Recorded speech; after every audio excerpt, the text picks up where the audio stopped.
There we go. There's everybody. Hello, hello, hello. Everybody who showed up for TNF tonight. We had about 70 people waiting, as EJ pointed out. Should be an intriguing matchup tonight, as one-sided as it is.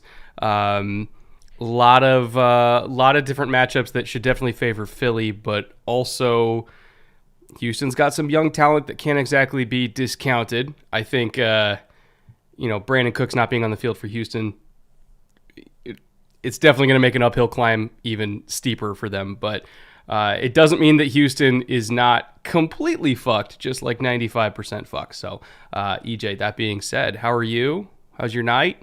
You ready for the game? I am. I'm good. I am ready for this game. There's a lot of interesting stuff in this game, although the matchup does not look great on paper for the Texans. Went back and watched both of these teams' last games, as I do for these, getting ready. A couple pages worth of notes that I'll be referencing throughout the broadcast tonight. There is a path for competition for the Texans. It's about this wide. They need to kind of do everything right. It doesn't look like they probably can. And Philly's margin for error is about this wide. They could probably do a lot of things wrong and still win this game. So their offensive line is playing really well. Their defensive line is playing pretty well, but not as well as you might think.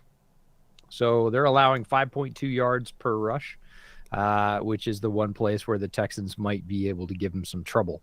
Unfortunately, the Texans are allowing 5.6 yards per carry, which is 31st in the NFL.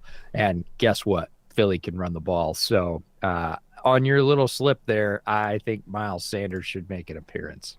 Oh, well, great minds think alike. I actually didn't show this to you, but I did put him over 79 and a half. And in a similar vein to what you were saying, here's why. Obviously, with all the RPO stuff that Philly does, their most common run that they call by far is inside zone. Like, absolutely by far. Like, they've called it 99 times already. So it's about 10 times a game.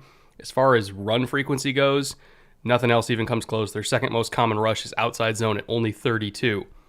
Now, they average 4.9 per carry just on inside zone. Houston against inside zone.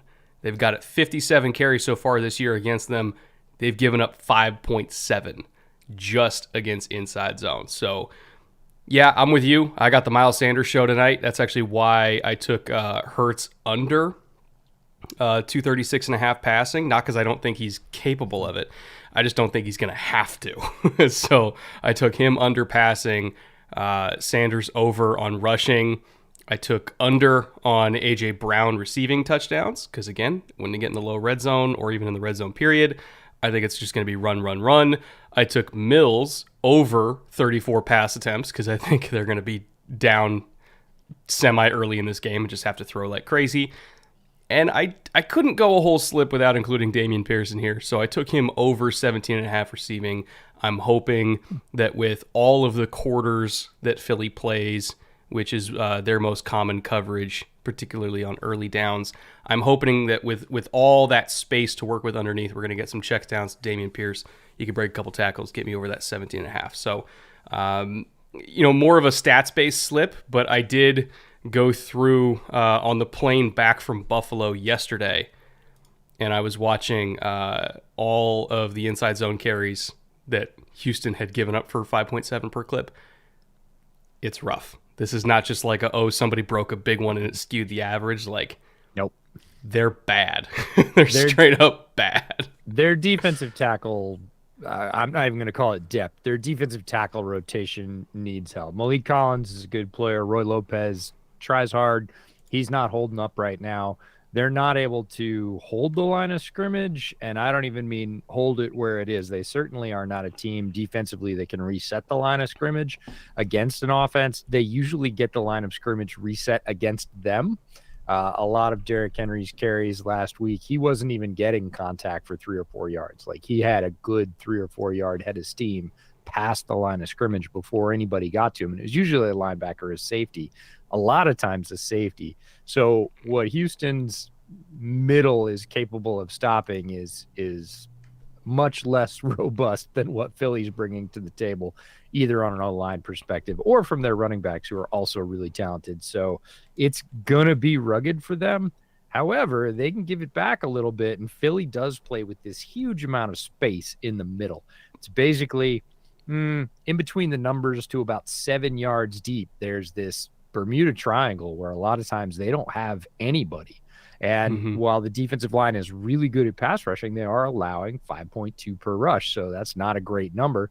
And, the Texans can run block a little bit. Dameon Pierce, a very gifted, shifty inside runner. I went back, watched a lot of his carries this year, and he's just such a joy, man. Everybody knows I loved him All they pre-draft. got. He's all they got.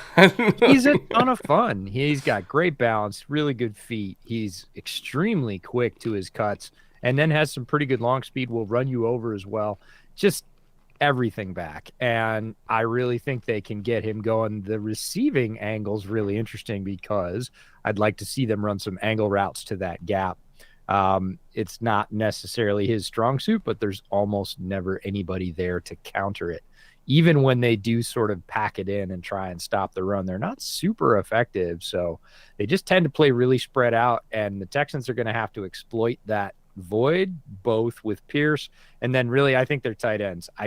They're not going to do well with their wide receivers against this secondary, but I would love to see a little more to OJ Howard, who they brought in, and Brevin Jordan, who had a nice catch last week. If they can maximize those guys in little hook zones and crosses in that little void from Philly, I know it means putting many plays together, and I don't really trust them to do that, but I don't think they've got another choice. No, it's Dameon Pierce is their choice right now. Like he's especially with Cooks out, like he's their best skill position player by far. He has to take over the game if they even got a shot here. So if you're interested in tailing anything on that slip, if you also agree that the Eagles are about to absolutely smash Houston, or maybe you're a believer in Pierce and Mills, and you think that they're going to make it a little bit closer than you think. Obviously, you can either tail this slip or go against it, or do really whatever you want on Prize Picks, either for this game or the Sunday games and the Monday game. Any other sports, they got a whole, NBA's going, hockey's going, still got World Series. Anything you want to use it on, you can use promo code BOOTLEG. They'll match your deposit up to $100, and you can use that for anything on the site. I think they even have esports now I think about it. I think they got some CSGO there too. So, yeah. World's your oyster. You can do whatever you want with it. For me personally, I got $20 on this. So if I hit all 5, I win 200. If I hit 4, I get 100, I think it is. I'll have to double check on that, but I'm on a decent streak this year, so I feel pretty good about it. Yeah. Chat asked, Brett, would you rather start Hurts or Tua this week? Because Tua against, Chicago's defense without Robert Quinn. Not that Quinn was like playing as well as he was last year. I like the Bears secondary a lot, but man, Tyreek and Waddle are just they're unstoppable right now. I'd probably lean Tua. Yeah, I think Tua's got more weapons. Well, no, I don't think he has more Different weapons. Different weapons, yeah. But the Bears secondary is playing really, really well right now. The Texans secondary is playing well, but only in places. Stingley's playing very, very well. And then safety Steven Nelson is playing really well, and that's a name that nobody's saying, but he's taken over as they lost to safety in free agency, and he's been playing pretty strong for the past couple of weeks. Now, is that enough to stop Philly's passing attack? No, it's not. Is the Bears secondary deeper and more balanced? Yes. Also, is the offense of the Dolphins deeper and more balanced? Yes. So it's kind of like, do you want the max pressure bet, or do you want the slightly, less max pressure, hopefully more lopsided bet? I might lean Hurts, but it's really close. Like, it's basically a coin toss. Let me put it to this way. That Dolphins offense right now, if Tua didn't get hurt, he would have been, he was on pace to smash the record in terms of fastest quarterback to 1,000 yards in a season. He was on pace to get it in the first quarter of week 4, which is nuts. Tyreek, even without 2.5 games of Tua not even being there, he's on pace for 2,000 yards. Waddle's on pace for 1,500 as a wide receiver 2. that offense is ridiculous, and I think not participating in it right now from a fantasy perspective is not the move you want to make. I'm going all in on it. Guy with no vowels, $2. I saw this earlier. I didn't get to put a tweet out. Thank you for bringing it up in chat. Bateman out for the year. Liz Frank, right? It was the foot injury. It's a huge loss for them, but also not, because they weren't really using him that much anyway. But it's one of those where it's like you'd rather him be on the field because it just puts even more pressure on Duvernay and Robinson and Likely to do the same thing they did last week over and over and over again, which is carry the passing game. You never want your best wide receiver to go down. But that being said, this is an offense where they weren't really using their wide receivers much to begin with. What's the over, by the way, on Pierce's rushing yards, not receiving yards? Let me double check here. Or what's the line? Sorry, I should just say the line. So he is, I think it was like 70. No, 84.5 combined, 66.5 rush. Oh, that's free money. I think that the line is only that low because they're like, well, they're going to be behind by 3 touchdowns instantly and they're not going to run. I'm not so convinced that they wouldn't run anyway. I'm with you there. Davis Mills, I was actually looking forward to looking backward at some of his games this year and digging in a little bit more deeply. I haven't watched him super closely this year, more from afar. I was really disappointed. He seems to have regressed, which is a bit odd. He's getting good protection. His pocket presence is dookie right now. He's walking himself into some really ugly sacks, even though his line's giving him good pass protection. His decision-making is not great. His accuracy does not look as good or as sharp as it did last year. He really seems to have taken a few steps back, and he's not a guy that, is able to challenge defenses in the way that he was last year. So again, progression's not linear. He seems to be in a bit of a lull. Don't know what we can attribute that to, but if they do get behind 14, 17 points, 21 points, and they got to start chucking it up, I have a lot less faith in Mills tonight than I would have, say, last year.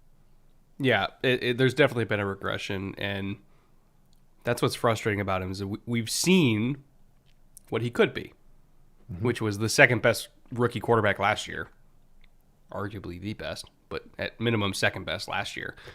We've seen that he can be a competent starter. But for whatever reason, going into year 2, still using the same verbiage in the system, arguably better supporting cast, he's taken a step back. I wish I had an explanation for it.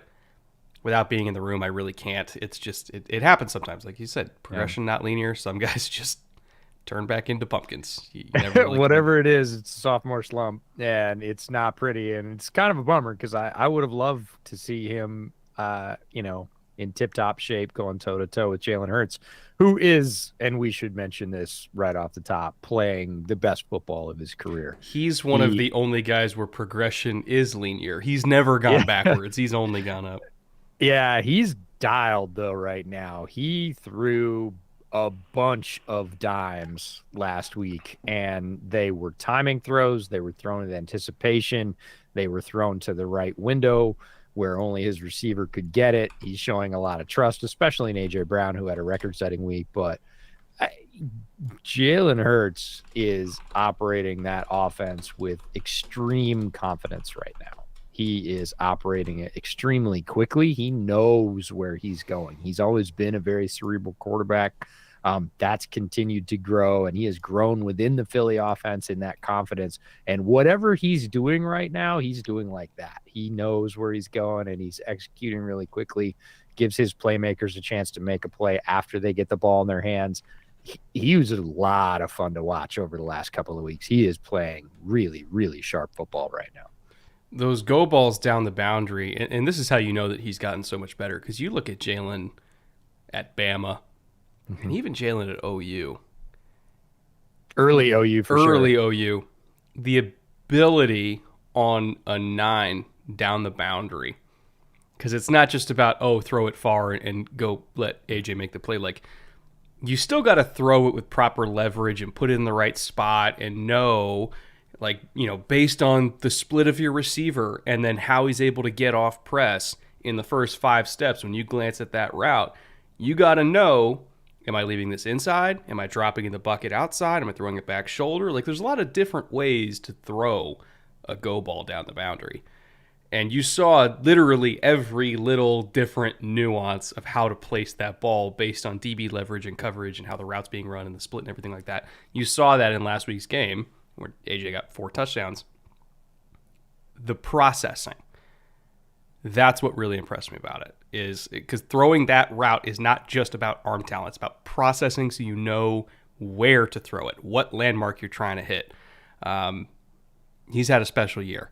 He's had a really special year. And I know there's a lot of talent around him and everything like that, and people are saying, like, well, he's playing with a super team. I hold it against you. You shouldn't. Because if anything, it's just yet another poster for when you invest in a quarterback and you give them proper protection and proper weapons, the real version of that quarterback comes out. We're seeing the real Jalen Hurts this year. We're seeing the real Tua. Now that Chicago's invested a little bit in Justin Fields by overpaying for Chase Claypool, they're doing it so they can try to at least get a better idea of what the real Justin Fields is. When you invest in the quarterback and you don't make them fend for themselves, the real one comes out. And it's a tremendous credit to Jalen Hurts for his ability to get better, not just as a thrower, but as a processor. It's a credit to Tua. It's a credit to, all these young quarterbacks that are finally getting a chance to play with good supporting casts, and it's paying off for them. Jared Cole for $5. What's up, Jared? Brett, I've got you in fantasy this week. Believe me, I know. I had this one circled on the calendar. I also gave you Hawk in the team restricted league. Thank you very much. I forgot about that trade. I forgot to ping you about that. The second league that I'm in, it's like it's like a best ball league where everybody in the league gets 2 NFL teams that you get to pick from, and it was like random drawing. So I got Cowboys and Vikings. So I was only allowed to pick players from the Cowboys and the Vikings, and then it's best ball out of that pool of players. Huh. So Pollard, now Hawkinson, Jefferson, Thielen, Zeke. Occasionally CeeDee Lamb. Like, I got lucky. Yeah. I got very lucky. I mean, you got a bunch of players. That's pretty fun. I see Austin for $1.99 in Super Chat. Thoughts on Fields getting Walmart DK Metcalf? That's Chase Claypool coming over from the Steelers. It's big. It really is. We did a quick Bears over beers yesterday. We brought on Brad Spielberger from PFF because Brad's just tremendous with contract knowledge and everything else. Love talking to Brad, and it's a huge deal. They needed more talent in the wide receiver room. Specifically, they needed size and jump ball ability, and they've tried to get it twice. To their credit, this isn't the first time they've tried to do it. They tried to bring in Byron Pringle.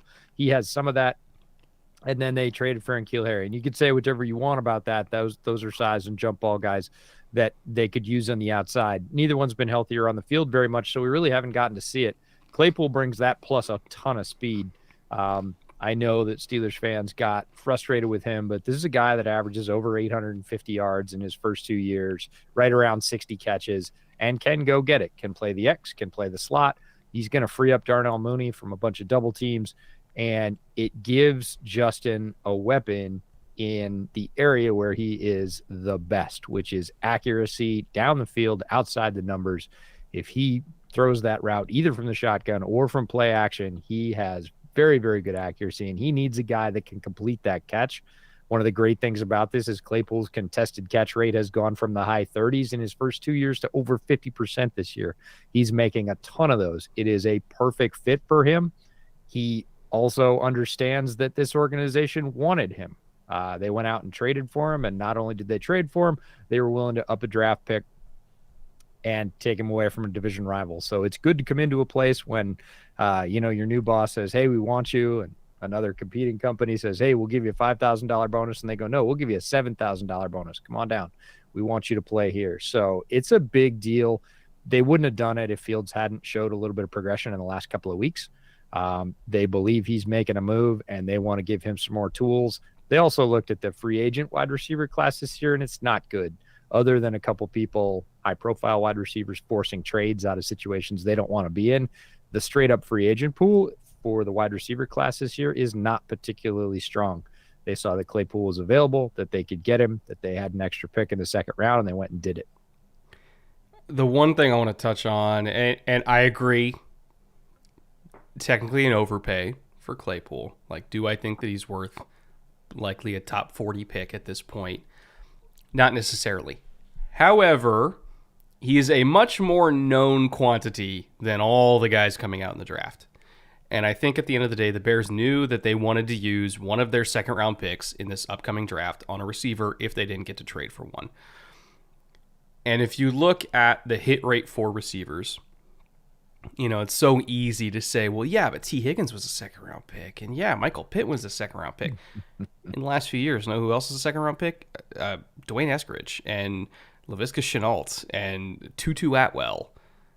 Like, just because you have a second round pick doesn't necessarily mean that they're going to use it right. And so at least we know that Claypool has done it in the league before.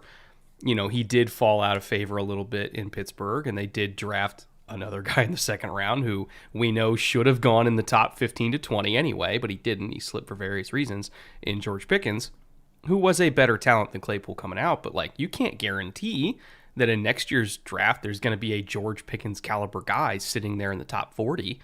So go get the one that you've at least seen do it at the NFL level and be a good player at the NFL level in the past. And don't even take the chance that you're drafting another Eskridge or another Atwell or another Laviska Shenault. I get it from that standpoint. And I do think that sometimes we do overvalue picks a little bit more compared to known quantities. Again, I fully acknowledge top 40 is rich for what we've seen from him lately. But what we've seen from him in the past is still better than what a lot of people could hope for from a second round receiver that they draft anyway. So I think there's nuance to it. And I think that treating it as just a black and white, this is good or this is bad, is not the way to approach this trade discussion. Moving on to some other... Quick question for you. For me? Do you think... Yeah, for you. Not for the room. Do you think the difference between the Bears pick and the Ravens pick is worth keeping him out of a division rival's hands? Oh, yeah, I don't want him to be at the Packers. You kidding me? Yeah, for 15 picks. It's about what it's going to be. Well, if you look at the value of the trade chart, the value of the trade chart, it works out to a difference of like an early 7 or something like that. So it's not that big of a deal. And if it means that Aaron Rodgers is sad, I'm willing to overpay a little bit because I think that's worth it to me.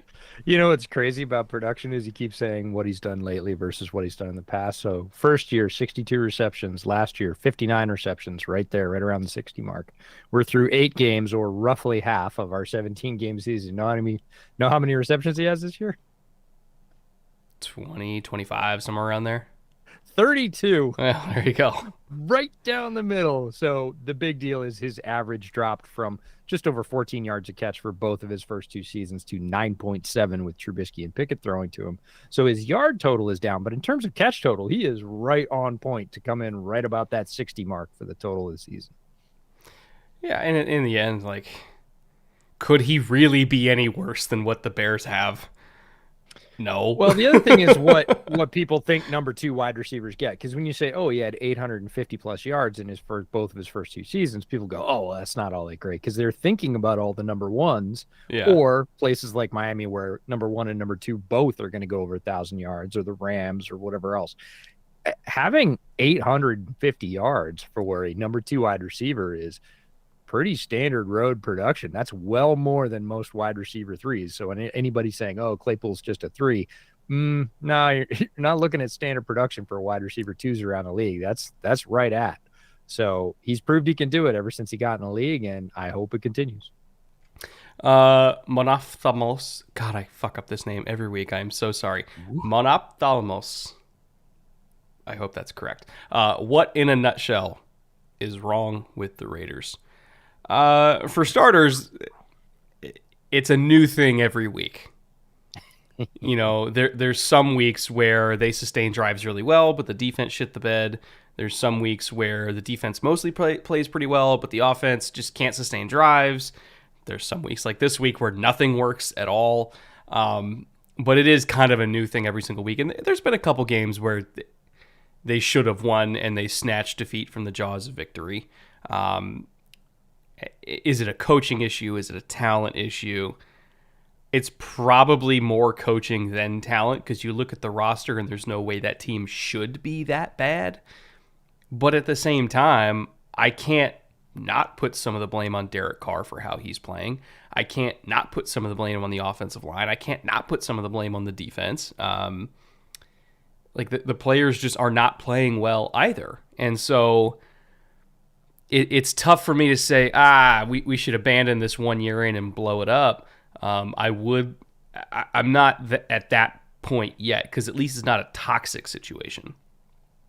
But I do recognize that at least so far, this team does not have an identity, and there is a new problem every single week. If it was up to me, come hell or high water, I'm going to lean into the one time that I thought this team looked really good, which was against the Chiefs, and they're running all that stuff out of two back, and they're pounding them with Josh Jacobs, and they're literally just, hey, we're running ISO and outside zone lead, stop it. And they were able to establish their identity and then, hit Devontae on play action shots. And that was the one time where I was like, okay, this looks like it's working.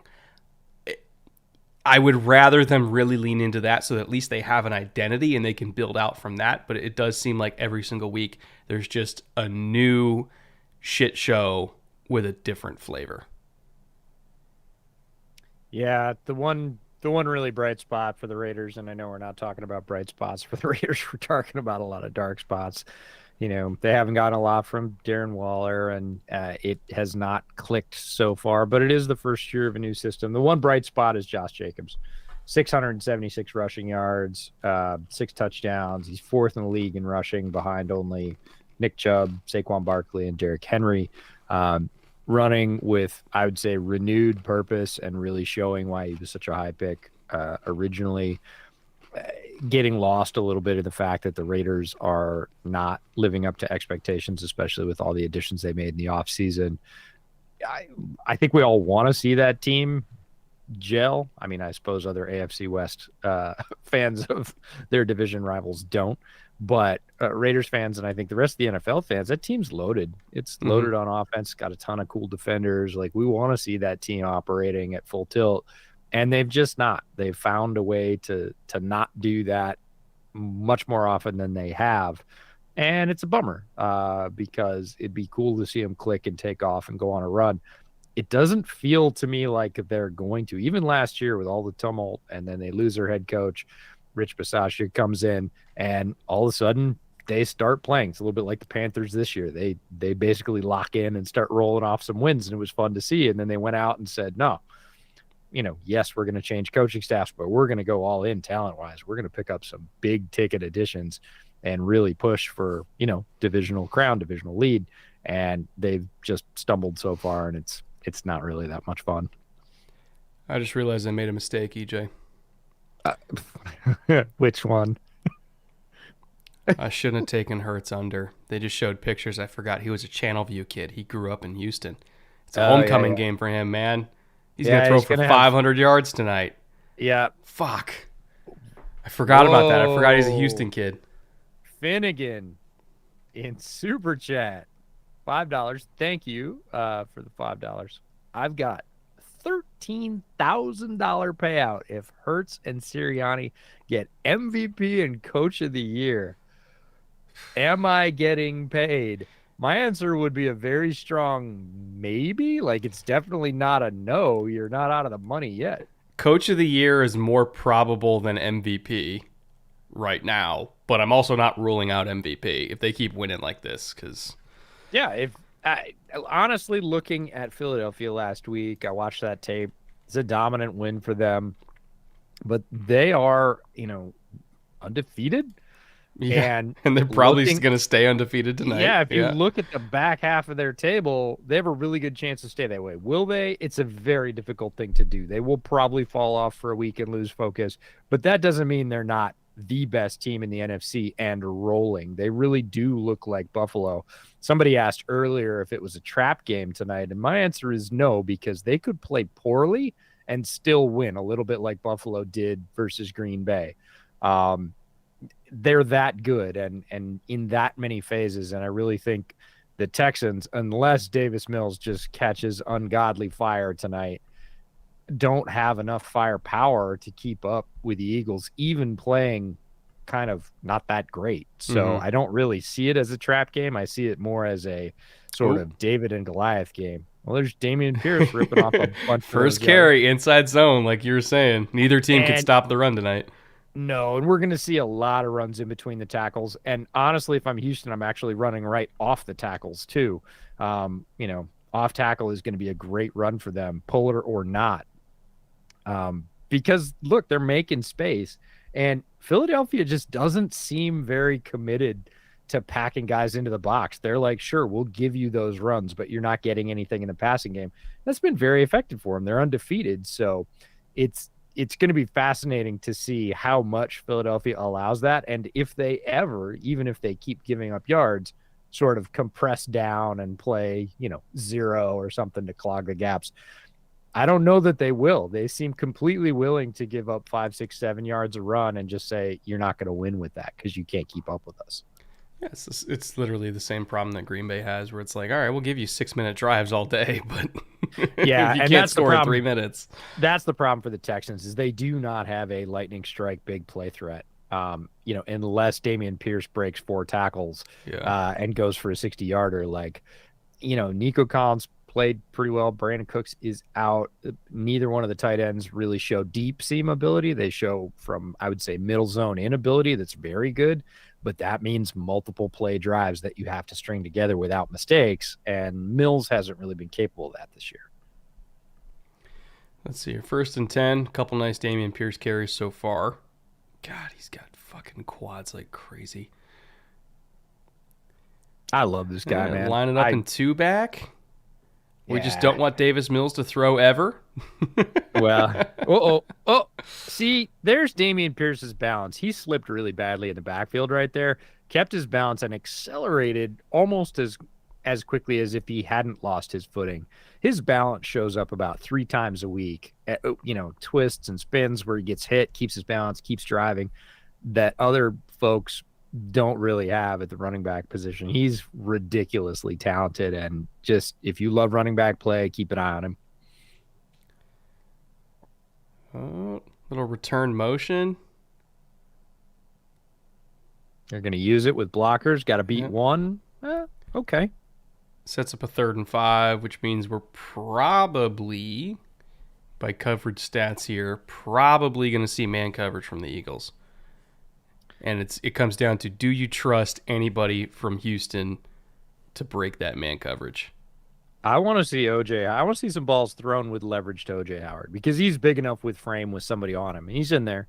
And Brevin Jordan's there as well. You can throw to either one of these tight ends. Brevin Jordan's going to win in a slightly different way than OJ Howard, but they can both win. Brevin Jordan's going to win with a little bit more quickness. He's got to get past the sticks. Howard can go post up and say, throw it to me and I'll hold him off. Got it. And nice. Good old 3rd and Rex Burkhead. Yeah. Oh, boy. Talk about Patriots South. That's one carryover that I don't mind very much because Burkhead has been underrated for a long time. Thoughts on the red helmets? I actually like them. Not going to lie. A lot of people say they think they're too shiny. I think that it's the right amount. Now, would a matte still look great? Yes, but I kind of like the shine. Not going to lie. I think they look pretty good. As an alternate helmet goes, they definitely look better than the all-orange Chicago outfits, and I like them. I'm a fan of alternate helmets, and these are pretty good. Oh, taking the big shot. Oh, he's got it. Yes. Yeah, wide open.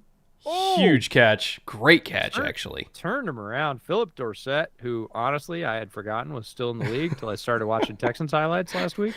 Texans are that team, though. It's like, oh, he's still playing. Oh, yeah. Yeah, a collection of guys that have played elsewhere. But again, the accuracy for Mills worries me a little bit here because he has him wide ass open. Yeah. And he turns him to the outside shoulder. Great catch by Dorsett, but again, that ball could have been put in a different place. Again, doesn't really matter. Shows up on the stat sheet as a completion because Dorsett, completes that with a fantastic acrobatic catch. James Bradbury definitely got there because Dorsett gave him a little bit of a shoulder lean as if he was speed cutting it and then just turned it upfield. And you could see the panic in Bradbury of, oh, God. Oh, nice. Pierce just battling. That's great little look at outside zone that the Texans are going to run. He's got all that big picket fence in front of him, and he just gets to pick his hole. And he is powerful enough to put his pads down, run behind him, and get serious yardage after contact. So that, wasn't so sure he wasn't going to make it there. It was actually a pretty nice drive for the Texans so far. For the Texans on opening, this is really nice. If they can keep this up, it'll be more fun maybe than we thought it would. Yeah, just get some consistent runs at a two-back, hit your one big shot play, and there it is. Oh, hold on to that. He did. Wow. What a drive for Houston. That is a really It's Quateriano, too. Yeah. This is a guy we saw at the Shrine Bowl, or Oregon State player. Really tall, great red zone threat. That's what we thought he would be. He's a little bit more than that, but in the red zone, he has incredible reach. His arms are really long. He's like 6'5" or 6'6", if I remember correctly. Yeah. And he's that guy that, look at him, he gets out with good straight line speed. And that ball is not thrown in a good place. It's thrown behind the ear of the defender and his receivers in lead. Quateriano with a great reach over the back of the defender to bring that one down. And, Davis Mills ends up with a really good-looking statistical drive. But, again, that's why you watch the film. There's two big catches, arguably the two biggest plays on that drive, the one to Dorsett for the yards and the one to Quateriano for the touchdown, where his receivers bailed him out of some iffy throws. Doesn't matter. Texans go on the board first. Nice work. Yeah, this is a pretty nicely scripted, in which, Pep's really good at that. The first 15 with Pep are usually, they're usually pretty nice. But what I'm curious about is how the Eagles adjust to it. Yeah. Because they run, and I looked it up while you were talking, they are fourth in the league in quarters, 20.5%. That's a hell of a lot of quarters, which I know it's 1/5 of their snaps. In terms of playing quarters coverage, that's a lot. And if you're coming out in two-back, that means that you're forcing them to get out of their comfort zone, which is playing in quarters and doing all the stuff that quarters allows you to do in terms of passing off stuff out of bunches and shit like that. If you're coming out in two-back, you're not playing quarters into two-back. Now you're getting them into cover 3 or cover 1 or late rotations down, anything like that, which is not necessarily their comfort zone. They're 17th in the league in cover 3. They don't play it as much as most other teams. And they also don't play cover 1 a whole lot either. If I look it up right now, their cover 1% is 18. So they really spend most of their time in two high safety looks or quarter half. So forcing them to kind of get out of what they normally do and fit the run differently from middle field closed structures, I think it's so far pretty effective. And also, it kind of puts stress on the corners where if you can get the one big ball to Dorsett because there's no safety help anywhere, helps out a lot. That's the one. If you can pull Chauncey Gardner-Johnson down as a safety and make him try and stop Dameon Pierce because you keep rolling up first downs, you keep rolling up, second and shorts, and they finally go, nah, we got to cut this off. That's the game, is to roll that safety down, and then you get those one-on-one big shots. He's going to have to continue to hit them. I would argue that he would have to throw better balls because he can't always count on Dorsett making catches like that. But that's what you want. You want your guys lined up on the outside, getting one-on-one shots and take your shot.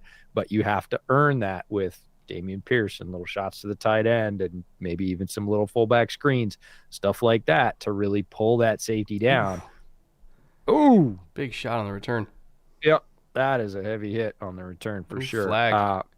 We got a couple super chats hanging out up there. Christian Nagel for $20. This is my favorite broadcast of the week. Ours too, strangely enough. But thanks for saying so, and really thanks for the $20. That's amazing. Helps support the channel. Helps us keep doing it. And we're going to keep doing it all season long, and hopefully next season, and the year after that, and the year after that. And, we'll see where the ride takes us. But Yeah, I never want to stop doing live games. These are always pretty fun. I think we have fun even when the games aren't great. And our buddies from the Rock Pile Report, we'd be remiss. You didn't have to give us a super chat, gents, but we really appreciate it. It says, thanks for coming east. Glad we could accommodate you guys in the studio. Us too. I was there for last Thursday night, as well as our podcast on Monday. Brett, don't forget to make your wife my not Ginger Island cocktail. This is obviously Chris because he made this for us while we were there, and it was stunning. So yeah, don't forget to give your wife one of those for me. They didn't have to pay us, man. They already paid us in burn ends and tri-tip and you and me both. I think we made out like bandits on that trip. But again, thanks for your support, guys. We really appreciate it. Those dudes can fucking cook. Oh, no doubt.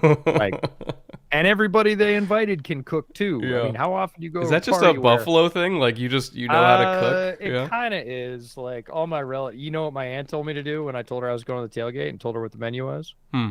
She's like, take pictures of the food. I was like, and I'm a Snyder. Of course I'm going to take pictures of the food. What else would I do? What have we done for Thanksgiving for the past X number of years? We always take pictures of food. So yes, I took lots of pictures of the food and it all looked delicious. Tasted even better. PI here. Yeah, that's going to get, Jalen Petra is, man, he's kind of high variance. You get a lot of good plays out of him, but he is going to be handsy. He is going to be physical. We love that about him coming out in the draft. There are good penalties and bad. This is a great penalty. Yeah, it's a little ticky-tack too, in my opinion. No, he pulled him down. Goddard got him on the step, and if he'd let him go, Goddard would have caught that in stride and kept running. What I get frustrated about with those kind of penalties, I see so much worse not get called. Oh, as far as balance goes, yeah, no, but that one was, as in terms of defensive back coaches, his DB coach is not going to get upset with him. He's like, nope, good call. He was by you. Just drop him right there. Take the penalty. Because otherwise it would have been a huge gain. Really interesting that they're playing underfronts here. So they're basically playing for the cutback on inside zone. I'm curious to see if they stay that way. Oh, no. Hurts had Goddard wide open. He missed him. All right, 3rd and 6. Let's see, what's the typical 3rd and 6 coverage here? Boy, it's tough because last week, again, was a career-defining game for Hurts, and he's going to regress a little bit from that. He's not going to play, absolutely lights out. Texans are 52% cover 2, and they look like they're in cover 2. A Lovey staple. Oh, yeah, they're sitting back. They're saying, throw it and we'll tackle. Oh, they left him wide open. Yeah, I think he ran deep and then came back. Yeah. Yeah, that's the thing with Houston, and especially with Lovey. Like, you're long down in distance, they're cover 2. Yeah, but there's as well as anybody, or even better than I do, that there's good cover 2 and bad cover 2, and they were guarding grass. There are 3 guys guarding grass there, and guarding grass is not the way to play cover 2. You still have to guard the man, and there was a lot of space for Quez Watkins there. I think Hurts misread the RPO on that. He did not have the numbers to throw the flare. I don't know why he threw that. He threw it really quick. I would say he probably misidentified pre-snap, because he was determined to throw that when he got the ball, and if you're 2-on-2 outside, you can do it. You can't do it 3-on-2. That was a misread. Yeah, because you're gonna throw it into their strength, and that's like running into their strength, which you should be audibling out of. All right, 2nd and 8. This is quarters all the way. Oh no, they're bringing it. Yeah, but look at the space. Come on. Oh, great read, great play. Oh boy. There's Nelson. Nelson. That's that's the guy highlighted pre-show. He's playing extremely well, and again, nobody's talking about him. He played great last week. He played great the week before that too. So Man, that's just pure read it, click and close. 100%. Hell of a play. I really think they should have hit Goddard hot there when they packed it in. They should have had a hot to Goddard for a little, 3-yard check out. They're showing it again. Nah, they're Oh, backing out. they brought 6. There you go. Oh God, and AJ Yeah, still got it anyway. yeah. That is the AJ Brown play. It's like the slow motion whip route after his reception. He runs to the inside, takes about 3 steps to slow down, turns around and starts running to the outside before he gets tackled. Did you see the mic'd up bit where he got caught from behind last week when he was going for his fourths? That was classic. His teammates giving him just guff. Great ball by Hurts there on the outside. That's a really accurate ball to Gainwell. So if you noticed, after Brown, man, they're in straight up hurry up right now. Jalen's just He's running them. he's using one word calls here. This is They're going fascinating right. to me. They're going right. You What'd they typically tell don't you? see like fucking warp speed hurry up like this Yeah, but early in a game. What did I tell you? They're going right. Well, yeah. Screaming before that play. They're going right. They're going right now. Early start, Yeah. that's the play before. Oh, they just want to get a playoff. That's why. They didn't want anybody to Yeah, but review false that. start's not reviewable. That's true. So I it think doesn't really matter. honestly, just looking at Jalen using one word calls and hurry up, I think they were in script, and in their script they have these one word calls where he could just roll it through, and they're just going at a one personnel grouping. Yeah, they're not letting the Texans substitute. They're not letting him breathe. Oh, you got to catch. Both of you have to catch that. Somebody has to catch that ball. Oh man, That's brutal. hilarious. I mean, not for really either team, but they're arguing about who should have got that. Oh boy. Well, we can definitely say that Jalen is not as sharp as he was last week. Speaking of sharpness, you want to hear an absolutely batshit stat from last week? On the Eagles game? Mm-hmm. So Philly versus Pittsburgh last week had 28 points on the board Yeah. before they took a snap in the red zone. Well, with how many fucking go balls they were throwing for 40 yards out, sounds about right. Yeah, and guess what the first snap they took in the red zone was after their 28th point? Probably like a kneel down, I would Nope, the imagine. Miles Sanders TD. God. Yeah. It's unreal that they put up 4 touchdowns without setting foot in the red zone. That's insane. And then the first time they did, it was a like 15 or 18-yard Miles Sanders TD. Great accurate ball. And again, we see this is something I don't miss as having Lovie Smith as my head coach. He was the head coach famously for years in Chicago, took that team to the Super Bowl in 2006. Cover 2, he was live and die cover 2. And one of the things about cover 2 that is extremely frustrating, either mid-game like this or certainly at the end of the game, is that they will drop in a sort of picket fence and guard grass, and it drives me buggy. I cannot stand it. They just drop into basically spot drop zone, which is hello 20 years ago. And it drives me nuts. And we've seen the Eagles twice already so far. Just pick, 1 7-yard wide gap and say, hey, throw it to me. And Hurts has easily got the arm to do it. He's done it twice so far. Oh, nice. Oh, you got to make that tackle. The version of cover 2 I like is where it's like, hey, 3 seconds into the play, find someone. It's man. Find someone. Like, I agree. At some point, find a guy, and if there's nobody around you, go somewhere where they're at, because at that point, you're fucking useless. So. Yes. They just showed Lovey on the sideline, by the way. He's wearing the full long sleeve, full red shirt. And with that beard of his, Total Santa Claus. I'm thinking he's the next Santa Claus. That was pretty awesome. Here we go. 3rd and 8. This definitely looks like cover 2 again. And it is. I'm really surprised. God, stop getting so fucking deep. Yeah. That version of cover 2 is destructive, and I Like, hate it. oh my God. Wide is the widest, deep is the deepest. That okay, watch 5. Watch Petrie. I know. I know. He's back in the corner with nobody behind him, and Goddard wasn't threatening him either. Like, I know you don't want to get flat footed, but You're you can't if you're Petrie. Oh, oh, okay. you're supposed to be expanding and staying as wide as the widest target. You're preaching to the choir Oh here. my I watched God. that for so many years. Still nice sack I by Desmond King. It really is, and he did a lot of that. Iowa. Um, he's he's the he's Petrie without the sort of deeper coverage ability. King has always been a better player around the line of scrimmage, short on tight ends, bullying running backs like that. That's his gig, and if they can get him on a mismatch to blitz, they should because he's good at it. Ooh, ooh, What are they saying? that was a really tough run by Gainwell. Yeah. I like that.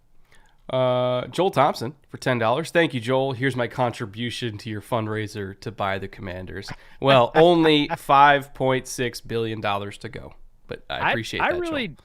I like your idea of Mackenzie Scott, and we just have to sort of buddy up to Mackenzie Scott and say, "Hey, you put up the money, we'll put up the know-how. We can make this work." I'm sure she'd be willing to do it. Oh I mean, yeah, she's I worth did. it. Give me 10,000, and I'll tell you which beers to stock the fridge with. How about that? Well, sure, if that's where you want to stop, but she's got Oh, 66 stops him billion. short. Do you go for it here? 2 yards out. I think I would. I'm actually surprised. Did he trip or did he get tripped? I think he just tripped. I Unless think he he just unless he tripped. went over a lineman's foot, but Yeah, that's uncharacteristic for Miles Sanders. He's usually more sure-footed than that. I thought he would have scored there easily. If I'm them, I just kind of do it again because they had it. If he didn't trip, that's a touchdown.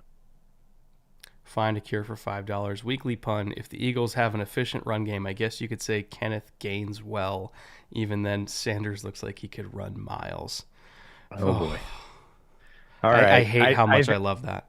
I know. There you go. They just did it again. Sanders kept his feet. They scored easily. Good for Nick Sirianni for not trying to overcomplicate that. I'm glad that he's able to call an offense that says, "Hey, we had it. Let's just go do it again." A lot of coaches will be like, "Well, they saw the look. We need to do something else." No, they don't. They saw the look and they couldn't defend it. Give it to them until they can't. Oh God, that's horrible. Okay. They ran right to the 3 technique and he couldn't get off the fucking block. There's no way that should have worked. Dude, their defensive tackles are rough. Did you see him No. just standing there, locked out, All last week. looking like last Bird week. Box over here? Just Yeah, but I mean that's the thing is all last week you could see that the interior of their defensive line is I honestly, if I was them, I would draft 2 and sign 1. is that who 9? Is that's Jaleel Johnson, right? Oh God, 90. Hang on. I need to mark that down so I can fucking. I'm gonna. Jaleel Johnson is 90, yes. Yeah, But I mean, honestly, they don't have anybody, man. I know, but coach is gonna get his ass tomorrow because that was awful. But they've got Malik Collins, Roy Lopez. Roy Lopez is the starter since when? And Kurt Hinish, and then Jaleel Johnson, and then Thomas Booker is our buddy Thomas Booker. If there was ever a chance to get him in there and try and make a difference In this group, like, yeah. yeah, like why is he not third in this group? Like I would put him ahead of. Honestly, I'd put him. It's a different position, but I'd put him ahead of Lopez. Well, he could and get off that Hinish. block. I've seen him do it a million times. He could at least make that play. I would like to see what I have there as opposed to like Jaleel Johnson is a known at this point. Hinish is new.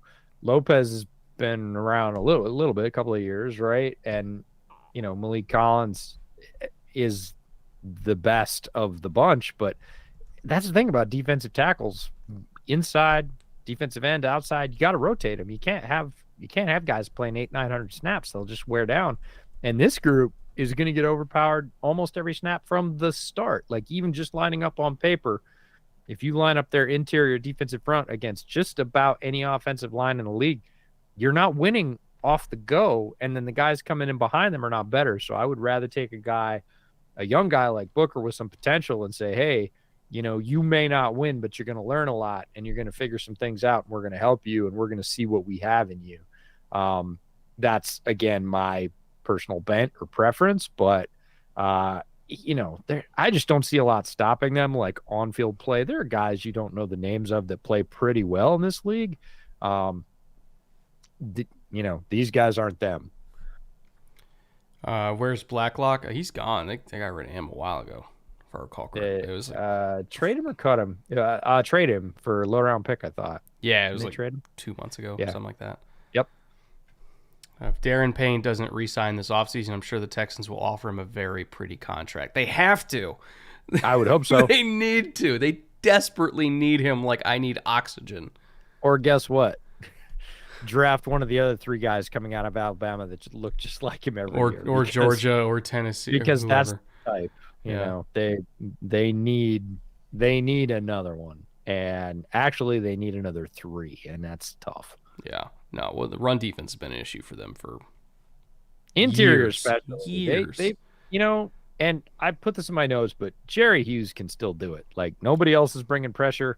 Jerry Hughes, the immortal Jerry Hughes, can still bring it. Again, it's going to be in limited snaps, but he's got juice off the edge and a ton of technique. There's nothing he hasn't seen from offensive tackles. So, I would not be surprised to see a bunch of emphasis put on the defensive line rotation in general, because they just don't have enough horses. I remember I was watching the 2009 TCU Clemson game when I was working on the Shovel Pass episode. Yeah. And I just had it on the background while I was capturing footage, and then it was like a big tackle for loss that was made, and it was Jerry Hughes, and I was like, holy shit, I forgot he was on that team with Andy Dalton. They came in together. Well, actually, no, Dalton got drafted a couple years later, but that was Hughes' senior year, and he had like a ridiculous stat. He had like 18 and a half sacks or something like that. I was like, fuck. I forgot how crazy good he was at TCU. Oh, no. Kenyon Green going to the sideline. Oh, it looks like his nose. Look like he got bashed in the nose. Maybe broke his nose. Not that that's great, but it's a whole lot better than tearing his knee up or something. Yeah. Brett, thoughts on Karlaftis? He's a battleship. When he's coming right at you, he can absolutely obliterate you. Turning, not his strong suit. That sounds like a scouting report I once wrote. Boy, Dameon Pierce he's just blasting. I'm not even going to say that because I'm going to get all kinds of garbage for it. Oh man. Boy, that's a great duo block. He's going to get 25 touches tonight at this rate. Oh yeah, he's got to. But if I was going to get creative, if I was Pep and I was going to mess with it, I would be, because this is what's going to happen. They're going to start anticipating that, and they're going to have to do something else. We talk about forcing people to their left hand. The Eagles are at some point going to say Dameon Pierce is it, and we're going to stop Dameon Pierce, and we're going to make you do something else. They're going to have to try some of those play action shots, and their secondary is good enough to hold up, especially if Mills isn't throwing with more accuracy. And then it's going to have to be something else. And I would love to see that something else be the tight ends because they're both really talented. Neither one needs to make 10 plays for you. If they both made 3 or 4, it'd be enough to power a couple of drives. Chat asks, what do y'all think of the TJ Hawkinson trade? EJ, you're the NFC North guy. I'll let you go first. A lot. It was a lot, but Vikings are going to pitch in, and if you don't really have to look much farther than what LA was able to do with Tyler Higbee, and Hawkinson's better than Higbee. He has a lot of the same characteristics, but he's just better. He's bigger. He's about as fast, and he's a better blocker than Higbee is. And Higbee was a focal point when O'Connell was there, and now that he's there, my first thought was, what happens to Irv Smith? Because I'd love to have some Irv Smith Jr., but they paid a lot. They paid a lot of picks. They weren't all huge picks, but they chunked in a lot of picks to get him. Once the Irv Smith IR move came out, then I was like, Oh, Yeah, I yeah. get it. I get it. Yeah, Yeah. that's they were looking at that. They give a lot of picks. I was really surprised that it happened in division.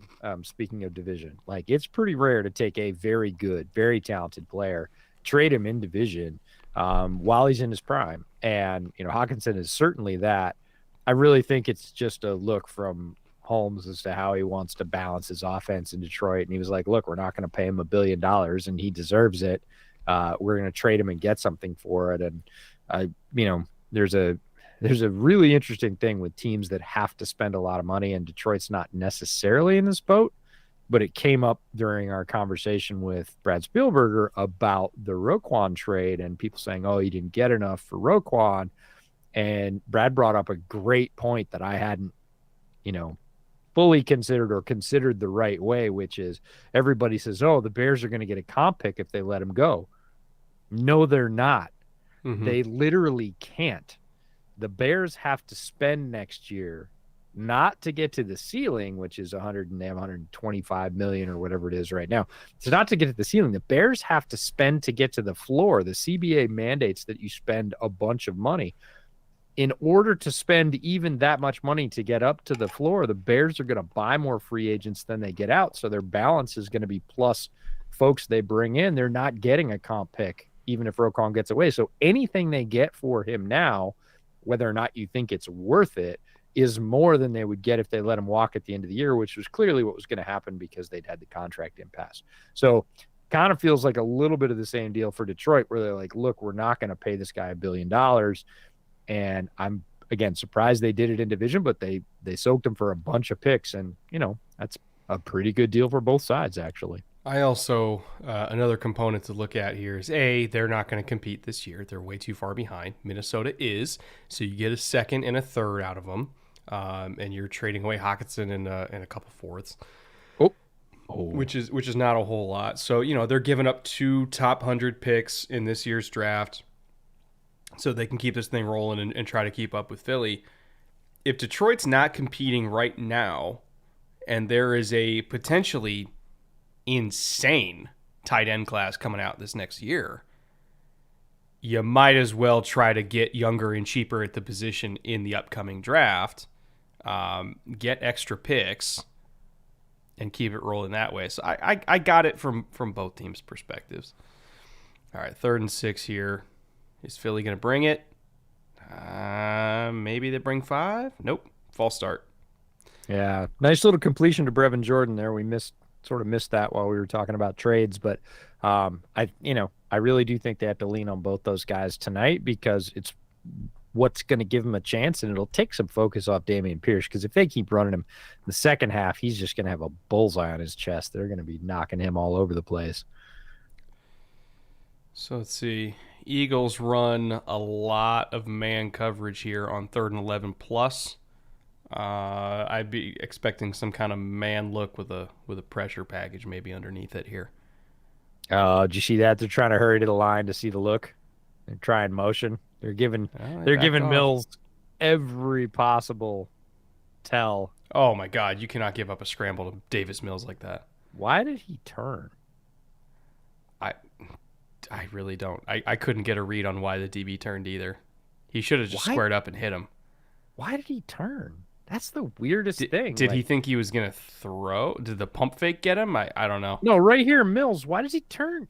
Oh, he gets pulled a little bit. Okay. I didn't think he had that good a hold of him. I thought Mills just sort of turned back inside. I was like, dude, you had leverage to the outside. Just keep rolling. You're going to get a little farther, but he probably wasn't getting it either way.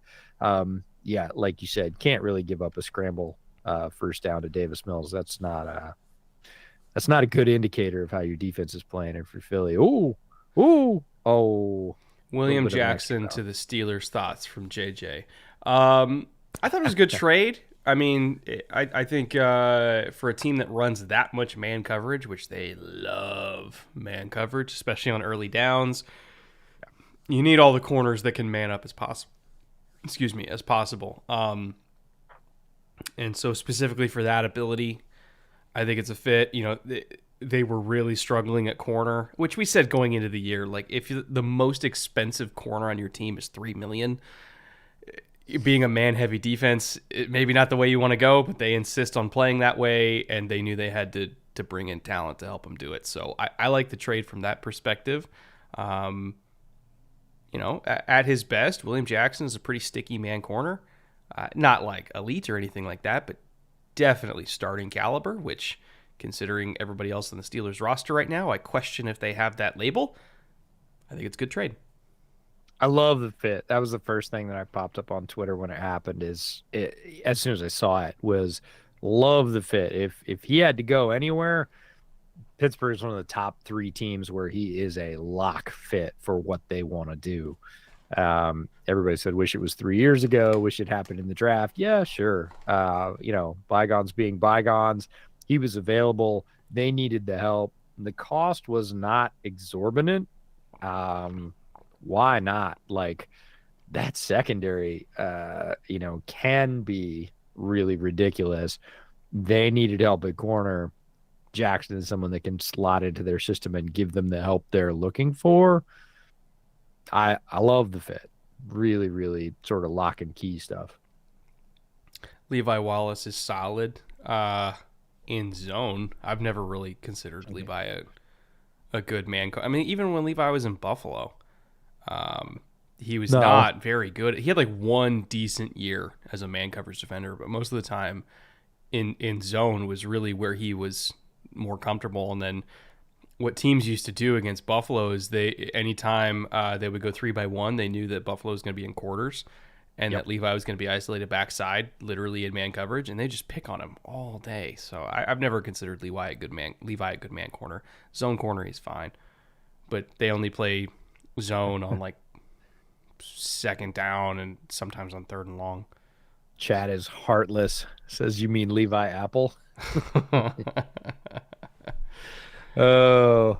Josh Hall, Chubb and Phillips both have top 5 pass rush win rate. Yeah, Jalen Phillips is like 32 pressures already, something like that. Thoughts on how they're going to do? I'll let this play roll and then I'll give you that.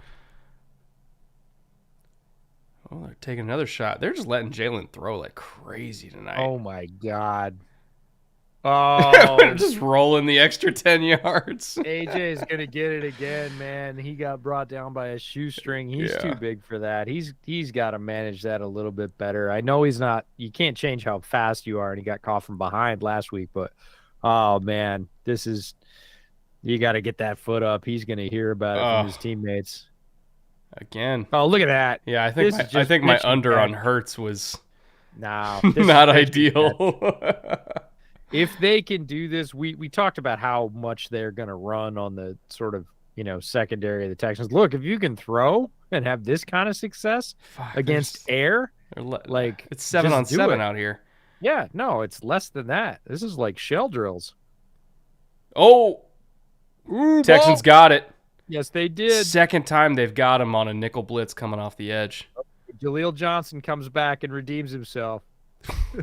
Okay, slow down. Slow down. Oh, that was bait. Okay, let's see the call here. Bait. I think they brought 5. Yeah, they did. They brought Nelson off the edge. And what did I tell you? Nelson's playing really well, both going forward and backward. He got smoked in zone coverage the last 2 plays before that, but I would off like the edge and gets a turnover. I would like to see the all 22 on that because I want to see exactly how the protection got fucked up. Normally, if you're going to run any sort of 5-man pressure, which most 5-man pressures are just put under the fire zone family, doesn't mean that a DB is coming. It just means that in general, there's 5 guys coming, and it could be any number of them. And at least that's how I was taught. Everybody uses different terms for stuff, but I was always taught like 5-man pressure, generally going to be called fire zone. Now, in terms of the nickel coming off the edge, how a lot of people like to get that nickel free rather than him getting stuck on a tackle is they'll show something the other way just to bait the slide going in the other direction. So if the slide's going in the other direction, you occupy the guard, you occupy the tackle has to choose between one or the other. He's going to take the inside threat, and then you get your fastest guy, which is a DB, coming free off the edge. So I'd be curious to see the all-22 to see how they set that up pre-snap, because if they got Kelsey to slide the other way, there was no hope for them getting out of that one. Now, as for Chubb and Jalen Phillips, both of them very high pass rush win rates. Come on, Brett, you can speak. How I interpret this move is they very much don't want to be locked in as we are the team that blitzes in order to get pressure. They would like the ability to oh, here we go. Here's the look. Sorry. Stand by. Yeah, it sounds like the tight end just absolutely airballed his block. Oh, yeah, they loaded up the other side. Oh, no. Oh, it was yeah. Is this supposed to be a screen?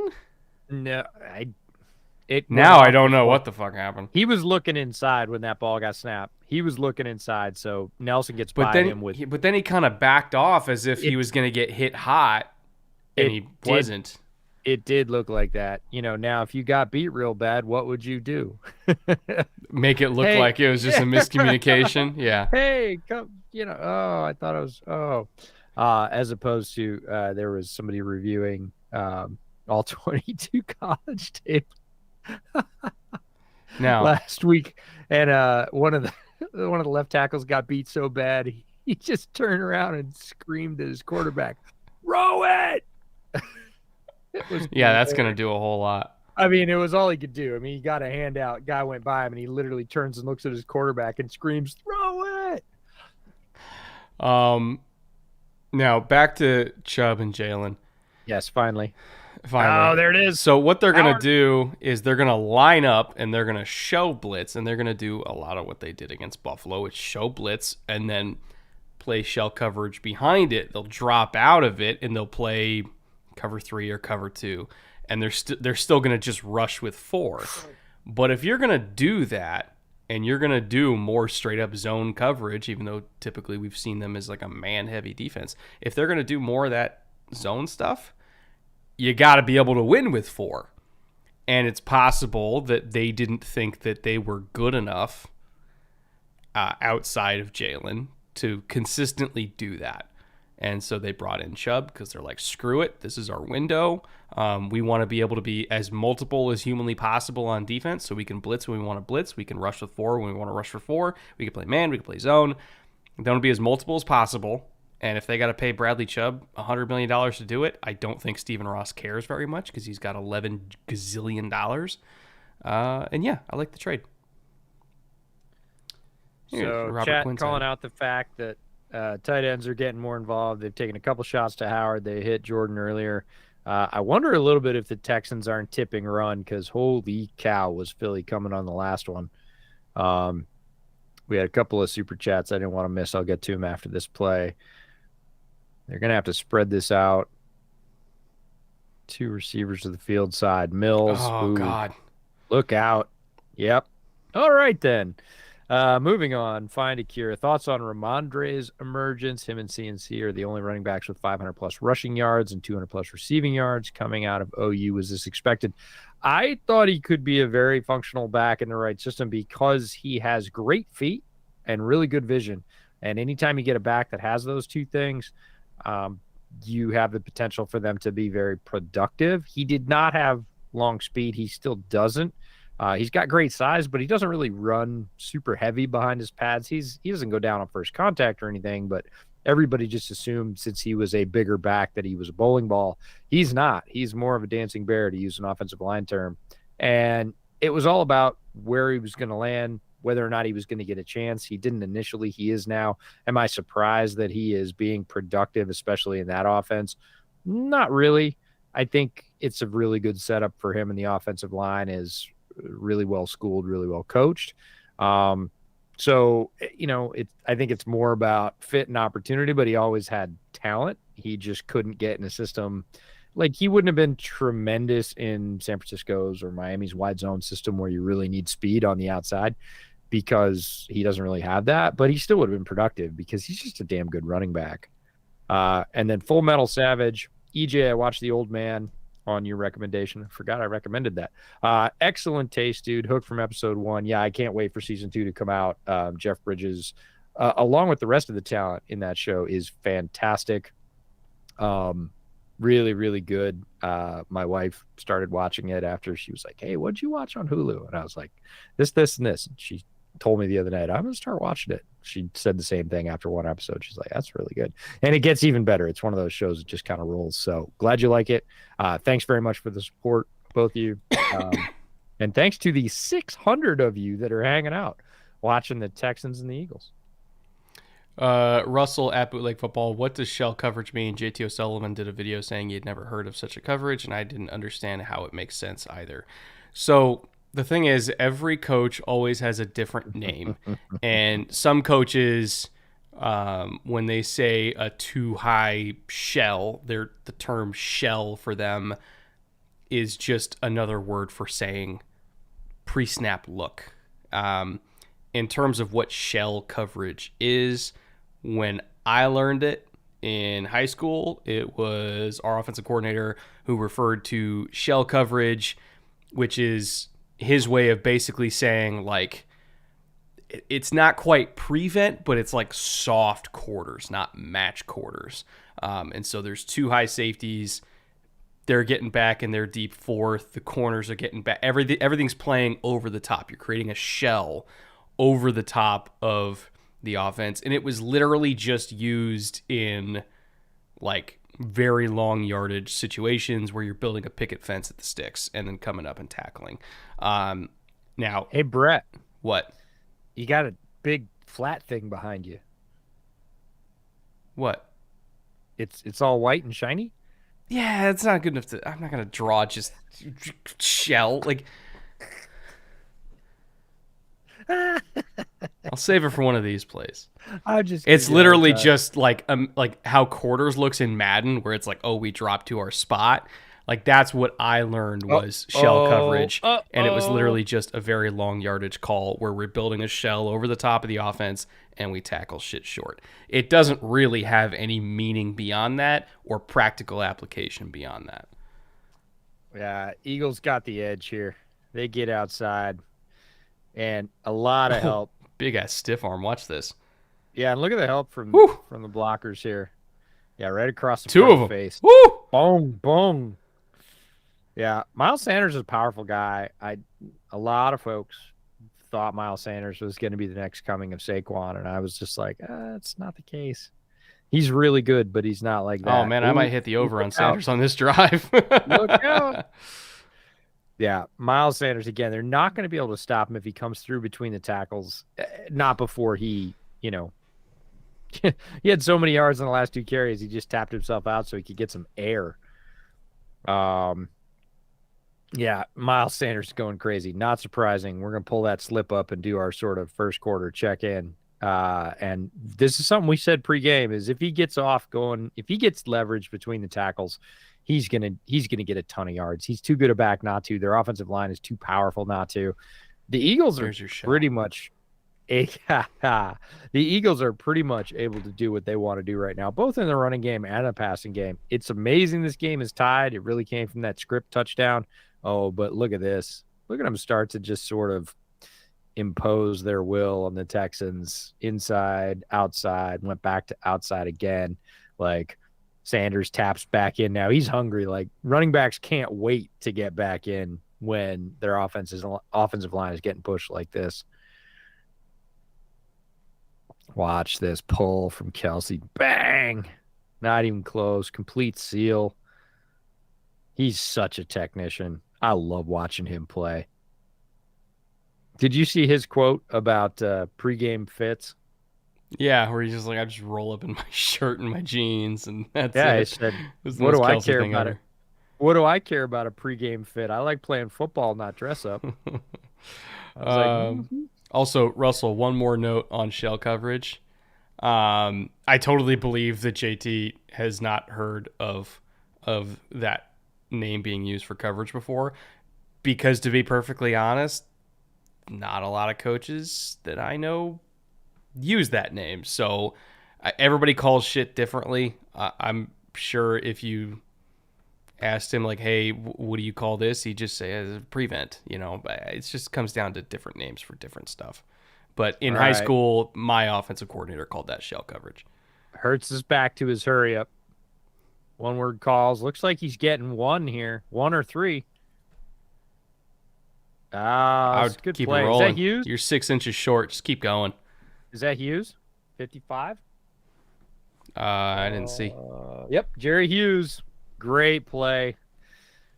Watch him play the read option here. Watch Hughes play this. Boom. Stuffs the back and comes back to make the tackle after the quarterback reads him and hands it off. Yeah, that's a great play. Give the turtle angry eyes. Well played. Well played. Riley, thanks for the super chat. Watching this game right now, you would not think it's a tie ball game. No, no. The Eagles have the yardage metrics have got to be crazy skewed towards Philly. Yeah. And I really do feel like second half, Sirianni and his staff have been exceptional at second half adjustments. I'll just say in-game adjustments. They haven't always waited to the second half. They have been really good. They were surprisingly good in the second half of last year. They've been great this year. Uh-oh. Oh, man. That's a mistake. Texans tried to sell out. They thought that was sneak. Hurts gave him a little head fake and then bobbed to the outside. Watch this. Yup. He just stands up and says, "You're going to give me all that space to the outside? I'll take it." He gets blasted, but there you go. How does Henry make you feel as a Texans fan?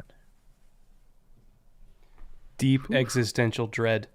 Yes, I imagine so. Draw a gator next. Oh boy, we're getting super chats for Bret Art. This is going to be tough. You're going to have to drink more. Oh man, guess what we got? Miles Sanders right through the middle. I would say the A gap, but I would actually say it's the zero gap.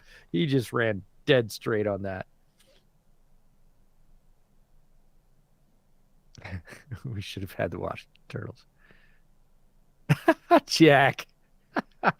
Oh, we love you, Jack. Thank you very much for the super chat. Brett, can you please draw a healthy Los Angeles Chargers wide receiver as well? Yeah, that's the turtle, Jack. All right. 3rd and goal. Jalen Hurts on the keeper there. Again, Jerry Hughes. Jerry Hughes just so athletic. He's making Hurts go where he doesn't want to go. Keeps contained. That's just teach tape for how you want a defensive end to play RPOs with a running quarterback. Like, that's 2 plays this drive that Jerry Hughes has influenced a pretty, I would say, negative outcome for Philly. They've gained yards on both, but not many. All right. Down the red zone. Compressed right through the middle, and they get it. So, William Barach asked me in chat. What's up, William? Nice to see you back. What's my favorite version of mesh?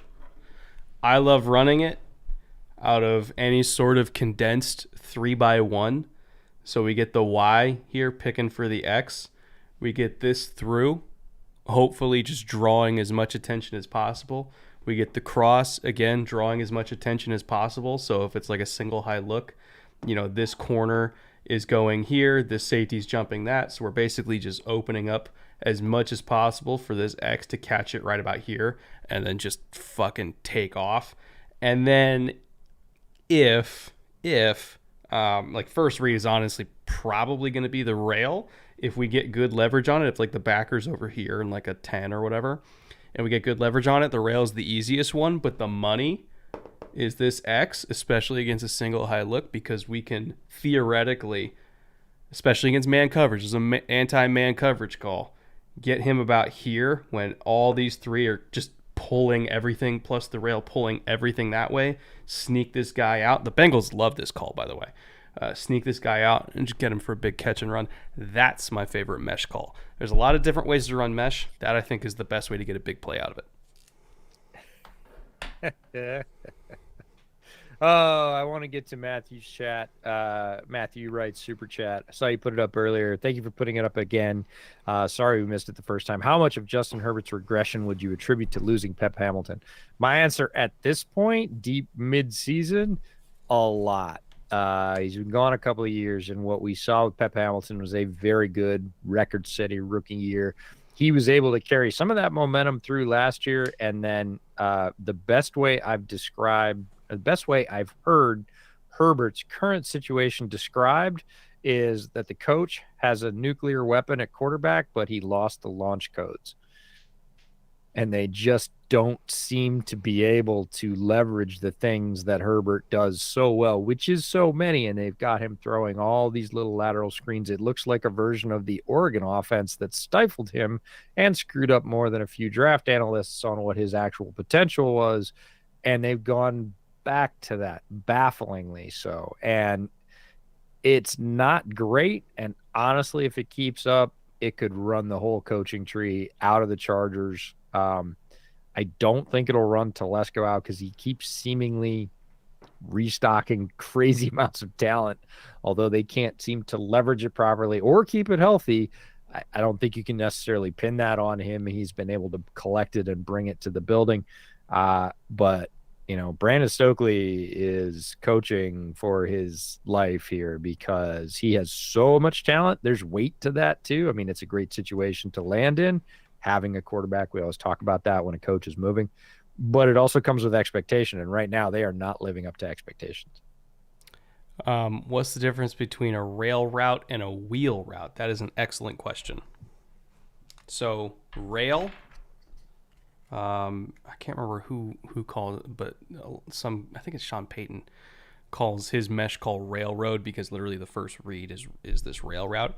So rail is the receiver or the running back is running this way, and their first turn of their shoulders is inside towards the field, looking at the quarterback, and it's a very quick hitting route. A wheel route, as I was taught, is something where like he's coming up here and he turns outside and then wheels up. So it's kind of like it's kind of like an out and up double move, but not as intentional. It's more so a flat and then a wheel up. That's how I was taught it, at least. All right. If the Eagles can stop the Texans here, if they can stuff them, there's 4:30 left in the half. Oh, Damien almost broke that. I know he's got the same shoelaces that AJ Brown has apparently, because man, they're long and they stick out, and you can get dragged down by them. But honestly, if the Eagles are able to stuff the Texans here, there's enough time left. They could come back and even say get a field goal and come out in the second half, do the same thing. They could really tilt this game. How you play within the last, a lot of people say 2 minutes, but I really think it's the last 4 minutes of a half, can transition a tight game. They just went up by 7, 14-7. If they can turn it around, turn it into 17-7, now they got to stop Pierce if they want to do that. Easier said than done. They bring up a third down. It is very much easier said than done. But if they can force a bad third down play here and get the ball back, they have a chance to put minimum 3 points up. If they do that, that's really a 10-point swing in the last, let's just say 5 minutes of this half. That can really set them up for a solid second half start. We think they're going to win this game anyways, but coming out with a 10-point lead in the second half, getting an early possession and or score there, I'm not going to say it's a nail in the coffin, but for a team like the Texans that's really not built to play from behind, it could be too big of a hill to climb very early in the second half. Oh, God, that looked bad for Fletcher Cox. Not watching. Don't want to see it. I know they're playing the replay, and I'm not watching because I don't want to feel that. Guy's going to the knee already. He's up. He's going to limp it off, but yikes. I hope that wasn't as bad as it looked. All right. Well, Mac Wake just dropped us a major super chat. $20, Mac. Thanks for that. Thought we need a DL edition as a Chiefs fan. Of course, we didn't make one. So what would be your optimistic view for our defensive improvement over the back half, starting with McDuffie playing, I would assume? Yes, they just activated Trent McDuffie, and that is a plus for them. Watch what Jalen Petrie does in this game and imagine McDuffie doing that for the Chiefs. It's very, very possible. That is always a help whenever you get guys back healthy, especially drafted high with a lot of talent that you're hoping will develop. It's a really good start. I don't know that they need a ton of defensive improvement because of how good the offense is. Now, they are not Detroit. They do not just let people score at will. They have defensive talent, and they do make some decent defensive stands. Are they tops in defense? No. Are they as good as the Bills in defensive DVOA? They're not. Are they good enough to win with Mahomes and that offense clicking? Pretty easily. So can they get better? Sure, they've got room for improvement just like everybody else. Do they need it in order to compete? Maybe in the last game of the season might be their undoing as they get to the end. We fully expect the Chiefs to be there in the playoff bunch. So McDuffie will help. It's going to take a little while for him to warm up, we think. But do they really need defensive improvement? Like, say, the Lions need defensive improvement. No, the Chiefs are playing all right defense. Let's see if they can play a little bit better. Trading Rashad Fenton, addition by subtraction, I would say. He's been having a rough year. So, well, it's really addition by addition because he was sitting. He couldn't crack the lineup. And so they got something for him, and he was on the bench. So they get a pick. They get a guy off their bench that wasn't, as you said, that's the thing, though, is he was so bad he couldn't crack the lineup, and McDuffie was out. That's not good.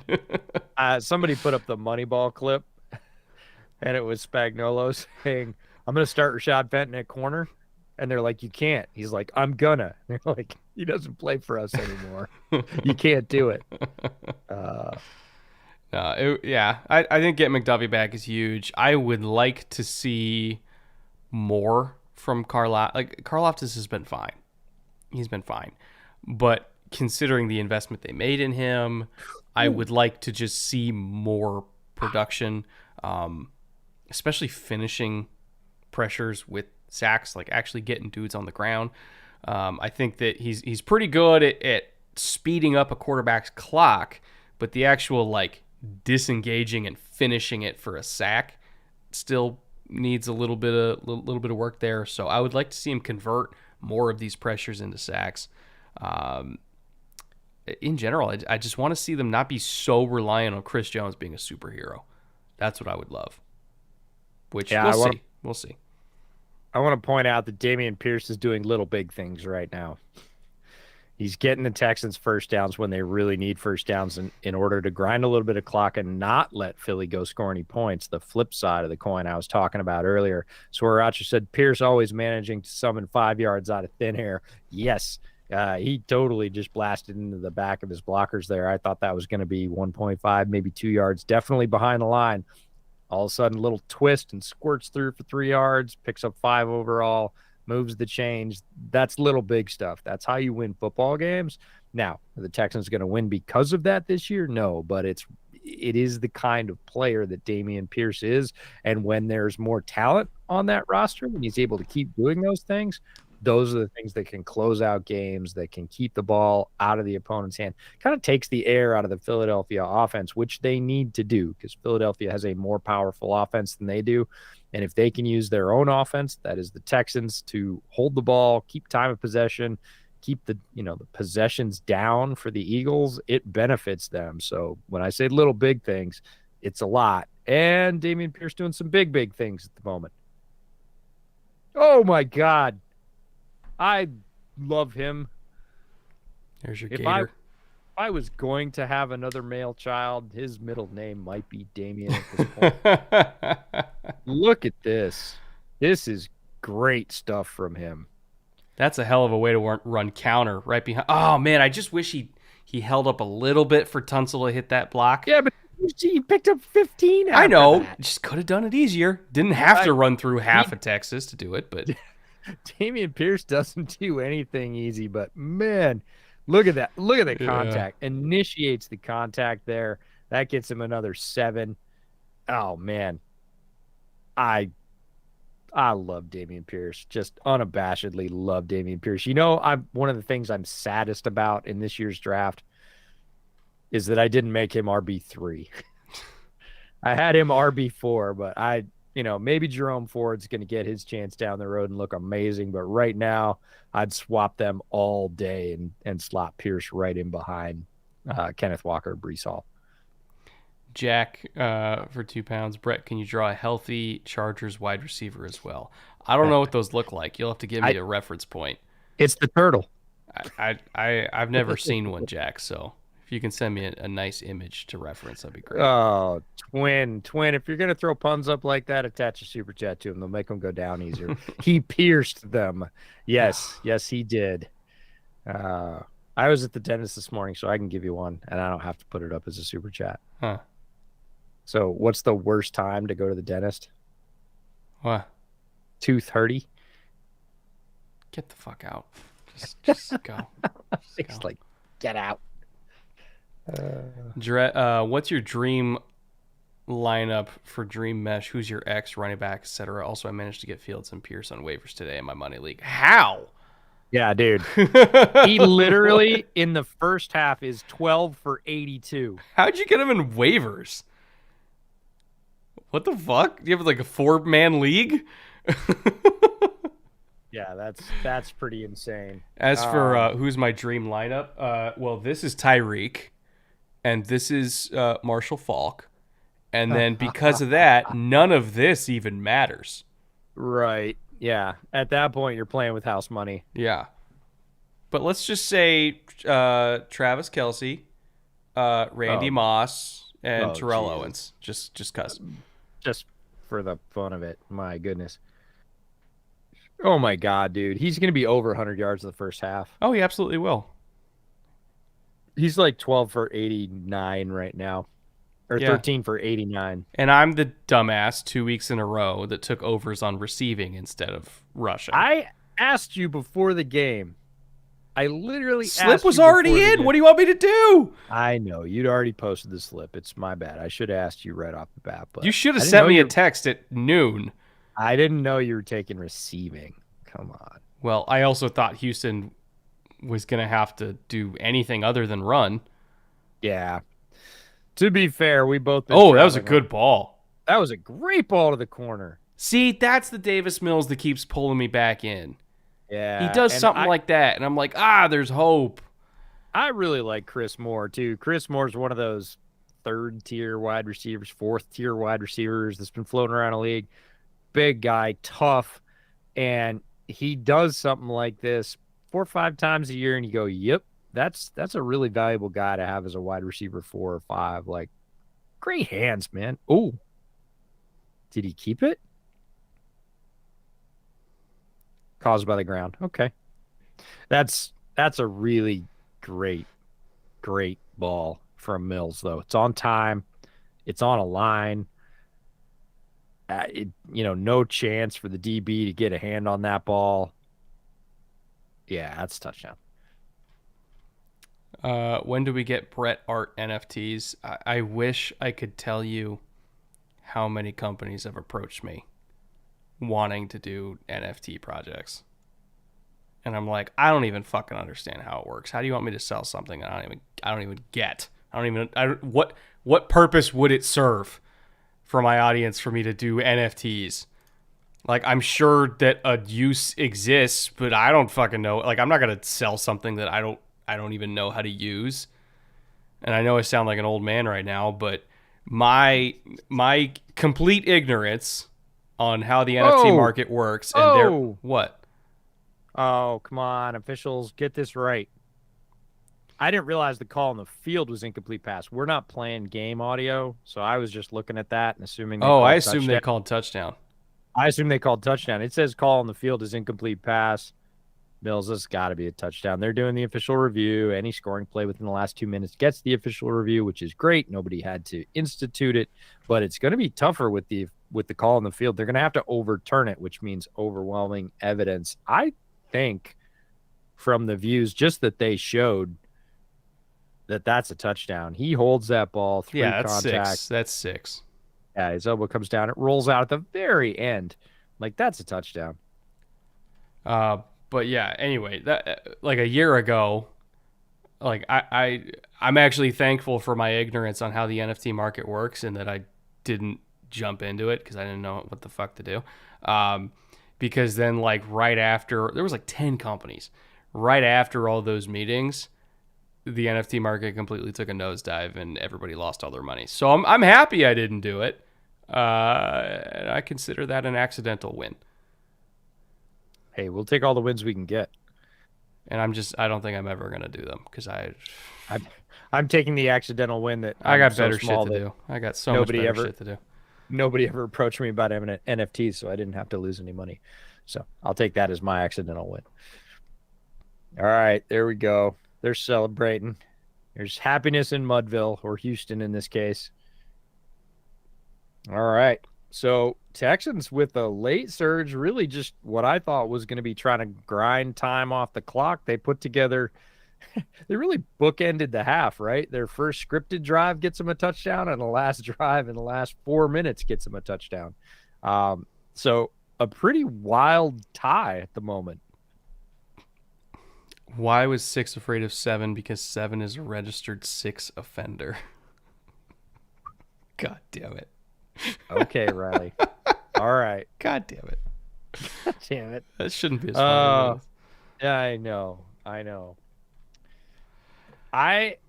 If I'd had to bet that this was going to be a tie at halftime, I don't think I would have wagered anything. I Oh would have been man, like, people that took Philly to cover on my recommendation when it was 13, we're sweating right now. We're sweating, and it went to 14 after the Cooks news came out. So we're Jeez. definitely sweating. Yeah, the whole hammer at the end of the podcast. Well, maybe there's just turn the podcast off 2 minutes early, kids. Everybody will benefit. And it's not even like the Eagles are playing poorly. No, Like they're it's doing just fine. the Texans are being plucky. Pierce is having himself a crazy ass. Which what did we say before the game? If Pierce went off, they had a shot. Well, What did we say? What did I say before the game? I said Pierce had to run a bunch. I said they had to feature the tight ends more than they have. They have, and that I didn't say it in relation to what they needed, but it was sort of unspoken. Mills had to play better than he played last week for sure. He needed a little bit of that sharpness, a little bit of that magic that we'd seen in his rookie year, and we've seen it intermittently. We've also seen some of the other. It was a bad sack that he took and whatever else, but boy, he's doing the Stanford thing again, Brett. I know. Every time I think I'm out, he pulls me back in. This is the Right. UCLA game all over again. I know. So if you're not into college scouting, the joke about Davis Mills was all you needed to watch was the UCLA game because the first half was terrible and the second half was great, or vice versa. I forget which half was which, but he was on fire in one and made every conceivable mistake in the other. And that pretty much was the full Davis Mills experience. You didn't need anything else. You saw all the bad and all the good compressed into one game. He really, along with Pep Hamilton's help, eliminated a lot of the bad last year and just played the good. And everybody was like, "Oh, this is what we thought he could be." Yeah, minus the really negative plays, he looked sharp. And then this year they've crept back in, and we're starting to see more peaks and valleys, a little bit of what we would call sophomore slump or regression. And he's gonna have to work hard to eliminate those faults from his game to get back to the level he played at really last year when he opened a ton of eyes and really, I would say, earned this second year of starting from Houston. God, where was it? I'm trying to find it. Oh, there we go. Cannot aim said, and this is why we take the money line. I want to know how much would you even, if you bet $100 Eagles money line before this game, would you even win 10? No, you'd probably win like 8. It's like, how much would you actually win taking Eagles money line? All right, Eagles, 2 timeouts, only 23 seconds. Oh no! Ray Guy passed away? Oh, that's Adam Zimmer as well. I saw Adam Zimmer, which is horrible. He was young. I don't want to lessen any news of anyone passing. And John McVay I heard about as well. When did Ray Guy pass away? I didn't hear that. That's actually the first I've heard of that. And Ray Guy, that one that one stings. One of my uncles, my mom's youngest brother, who sort of did more to get me into football in my early life, was a big Raiders fan, and he was a big Ray Guy fan. And oh, what a great ball from Hertz. You're way too young to remember these, but there used to be these things called sports cards, not football cards, but they're called sports Mm-hmm. cards, and you could collect them. And they were about like 6 by 5 or something. They were laminated, had a big picture, and you flipped it over, and it had a whole bunch of information, a lot more than a regular football card. What a great layer ball from Hertz. And you would get them in packs, right? And and I know that sounds a lot like football cards, but they would come every month, and you'd build your collection out. And I had one of those of Ray Guy, and I really treasured it. I loved it because my uncle loved Ray Guy. And look, he's a basic Hall of Fame punter. Um, just one of the guys that set the standard at his position, regardless of the fact that it was punter. So Mm-hmm. lived a full life. But man, I'm sorry to see that. Yeah, it's been a rough week. Yeah, a lot of folks I thought he was passing only on. in his 70s too. Like I didn't think he was that old. Well, it's always tough to tell with former Raiders. And They you're look not they wrong. look a lot older than they typically are. Although in that he's got to be, because I mean he was playing in the late 70s. Yeah. Like Yeah. so you got to figure like he played into the early 80s. I think he retired in the early 80s, but still that would have put him as a punter in his late 30s in the early 80s. Um, And Adam Zimmer, I know, was 36. Like he was, I never saw what he passed away from, yeah. but like that's young and horrible, horrible. Uh, Yeah, Bearden says Guy was today. I think that's probably why I didn't hear about it. I okay. was I was on with our buddy Travis Wingfield this morning doing a little preview for Dolphins Bears. That was great. Travis's Drive Time pod. If you're a AFC East fan or specifically a Dolphins fan, and you're not following Travis, he's the media guy for the Dolphins. Does a podcast called Drive Time. Just a flat out pro. Love, love, love, love Travis's work. He was kind enough to have me on to preview the Bears. Great show. A lot of fun catching up with him. And then was doing research for this game and then running some errands midday. So I missed the Guy news. That's unfortunate. Jake Elliott, 54-yard attempt here. He's got a big leg. Ooh, I think he shanked it. Yeah, he's Guys wide. wide, He's wide. All right, so we're going to the halftime tied. unreal. Nine. It's so bad that they have ball tracking for missed field goals, but they can't tell you what a first down is without two poles and a chain. They're like, not only was it bad, it was 9 feet wide right. So better luck next time, buddy. Oh, we don't know if that's long enough. Hang on. Let me grab a couple of chain links and tell you. Oh, That's terrible. rugged. Well, Texans are putting up a fight. Um, I'd say. this is honestly the best I've seen them look all year, considering the level of competition.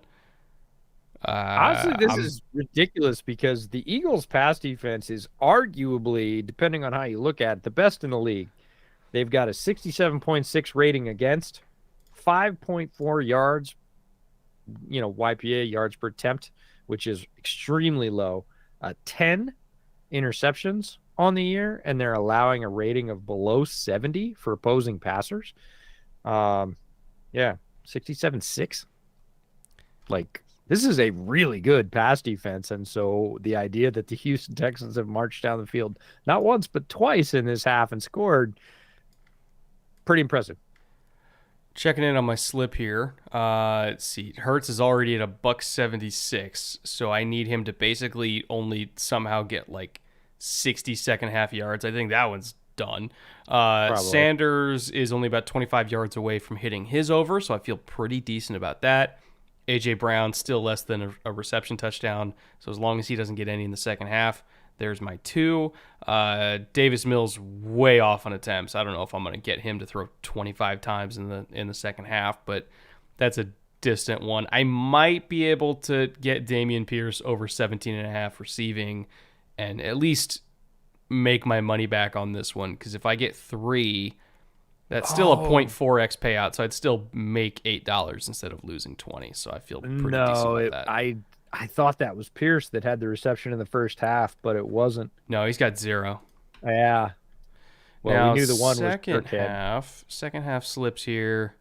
Yeah, what are we gonna do to fix this, Brett? Because and for those of you wondering why Brett fills out the slip, it's because my state has not yet become enlightened enough to allow sports gambling, so I'm not legally allowed to while I'm here. They allow Uh, everything else, yeah, and no, not that. there's a lot of things you could do here, but you cannot yet gamble. So I could have officially actually filled one out when I was in New York last week, and I will be able to fill them out when I go to Vegas later in the year. But as for right now, that's why Brett fills the slip out, and I just sit here and chirp at him from the peanut gallery. Are we thinking over 105.5 for Mills? That's tough. That's In tight. the second half, I the only reason I don't trust that is Sirianni's adjustments. Yeah, you're right. I'm gonna go less on that. And then Hurts, I'm gonna go over 120. He's dealing tonight. Yeah, he's starting to look pretty sharp. He definitely had his misfires early in the first quarter, and it seems like since then, man, he's hitting balls at all levels. So I think that's a safer bet overall. So if I hit these two, I get 3x on it, so I'll win $60. I feel pretty good about it. Oh no, they Eh, changed. Shit. Oh, now projection is 95.5 for Mills. Now I kind of feel more on that. yeah, I think they're well. Again, Vegas is Vegas is undefeated. They're very good at what they do. They're like, so we're gonna make it a Ooh. little more And attractive by Hertz dialing changed it. to 130.5. I wasn't quick enough. Oh, TikTok, son, I TikTok. feel less on Hertz, more Yeah, on all of a Mills. sudden, yeah. Well, this I'm is gonna a lock it good in. Lock this it is in. a good reflection of the fact that we're not crazy because both the reasons we were thinking about both of them the right way and we just I didn't pull think the trigger fast everybody enough. poured in on Yeah, over like 110 or whatever. yeah, And yeah, all yeah. right, so I'm gonna be contrarian for where obviously all the bets were going in. All right, we got a bunch of super chats piling up. Well, if you guys also want to fill out your own second half slip, you can go over to Prize Picks, use promo code Bootleg. They'll match your deposit up to $100, and we can all attempt to make money together. So we'll A check in on that huge as the half goes and on. a huge thanks to Prize Picks for making particularly this broadcast possible every week. They've been tremendous sponsors working with us. Really, partners is a better way to talk about it, allowing us to make both the podcast and the Thursday night live stream. But really, we wouldn't be able to do the Thursday night live stream without Prize Picks. So if you're at all interested, head over there, have them match your money. Get in, maybe, maybe tail the slip, not the first half one, but maybe the second half one, or fill out your own clean on Sunday or Monday, whatever you want to do with that money. It's up to you. But a huge thanks to Prize Picks. Mac Wake for $10. Also would love to know Brett's favorite read pass game staple play and which of the current weapons on the Chiefs would be where Tony and or Sky could be included. Great Gator. Ooh, my favorite Andy Reid staple. Oh, deep cross go boo. That's the thing, is it's hard not to. It's hard not to take chalk on that. I am gonna go refill my beverage. Let you take some of these super chats, and I will be back in a bit. Okay, I'll have to think about the Reed one. It depends, because man, they call stuff differently than they did when Tyreek was there. They used to call a lot of Hank when Tyreek was there because he would just like run it a little bit deeper and then come back and he'd have like infinite space. And it just always worked for them. I'm trying to think of like another like West Coast or spread staple that they run a lot. I mean, they run a lot of flood. I'll have to think about it. I'll come back to that because I want to give you a good answer because I know you want to. Okay, where would you put Tony and Sky? I want to come back to that. Ryan Milan for $5. While we're at half, have an off-topic question. Which, by the way, I have Andy Reid's playbook, so I'm going to be digging through that while we go through the game because it'll jog my memory of which one I like best. Do you want the Chiefs or do you want the Eagles? Because I have his Chiefs playbook and I have his Eagles playbook, so I can give you either one. But it sounds like you're a Chiefs fan, so I'll probably stick to the Chiefs. Ryan Milan for $5. While we're at half, I have an off-topic question. What is allowing the Giants offense to be successful this year? Like, what is their go-to concept? Oh, well, I can draw that up. I promise, Mac, I will come back to it. I want to give you a good answer, though. All right.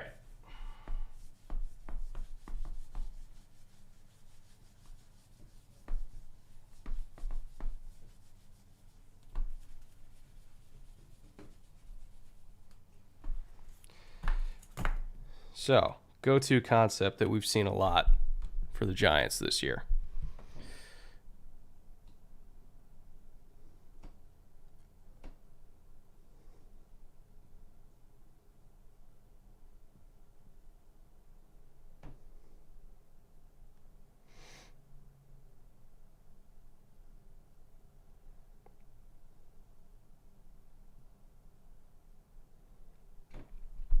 So, this is it's kind of a weak side flood. They run more bootlegs than literally everybody else, and so usually you'll get him just kind of running off, and then he'll fake it here on outside zone, and then he'll check to the flat.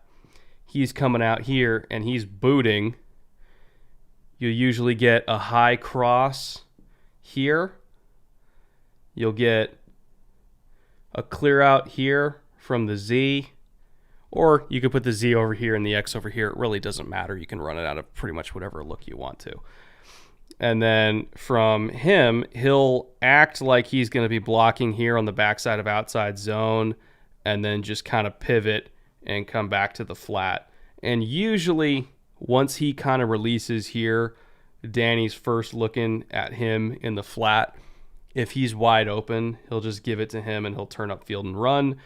And if he's not open and he's kind of lagging back here and he's holding the linebackers, then he's looking at the high cross that he can throw. This is usually just an alert. If there's a bust, he'll pretty much only throw that if they bust. So it'll go flat, high cross. And if nothing is there, because Danny is so freaking athletic, then he'll just keep it and he'll run. So that's their favorite concept, weak side flood off a boot action. They run it more than anybody else in the league by far. Like, by far. They've run it like 50 times already this year. Not even kidding. But it works. Like, that's why also Daniel Jones has so many carries, is because he'll just keep a boot when it's not open.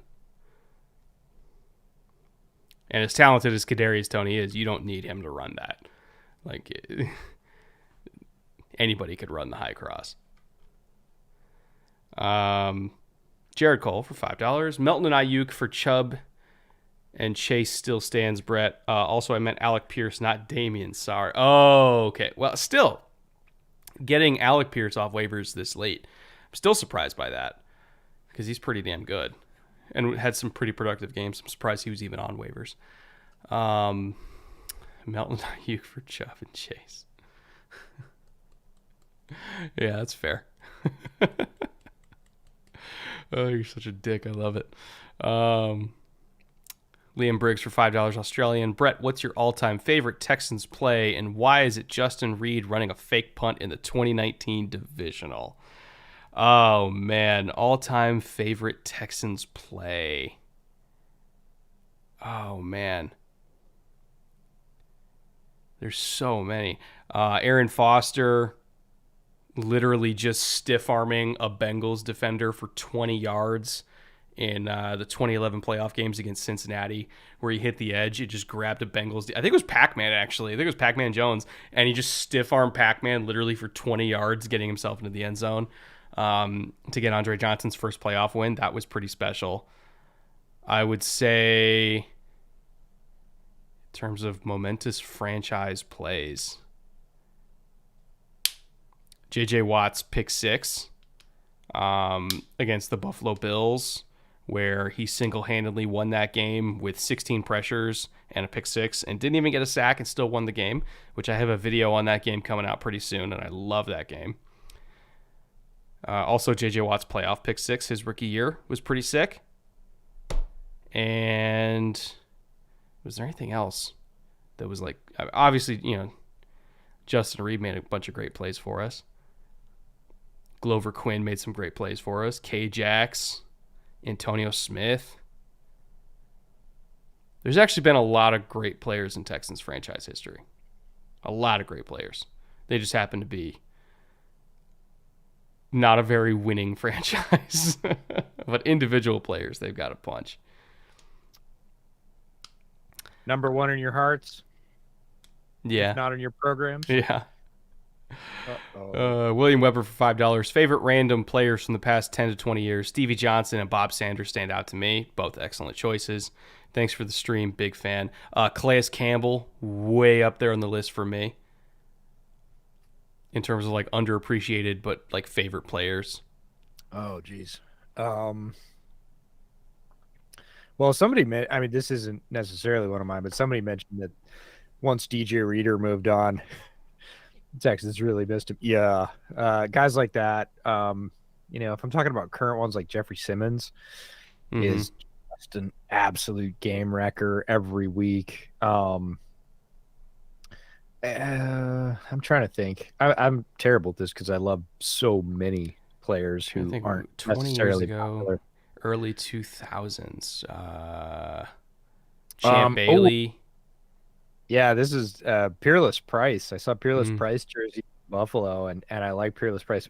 Eric Moulds is, if I'm picking old Bills receivers, it would be Eric Moulds over Peerless Price. But both of those guys in a combo were extremely good. I saw them racked up against other combos, in a given year, mostly because of what's going on in Miami this year.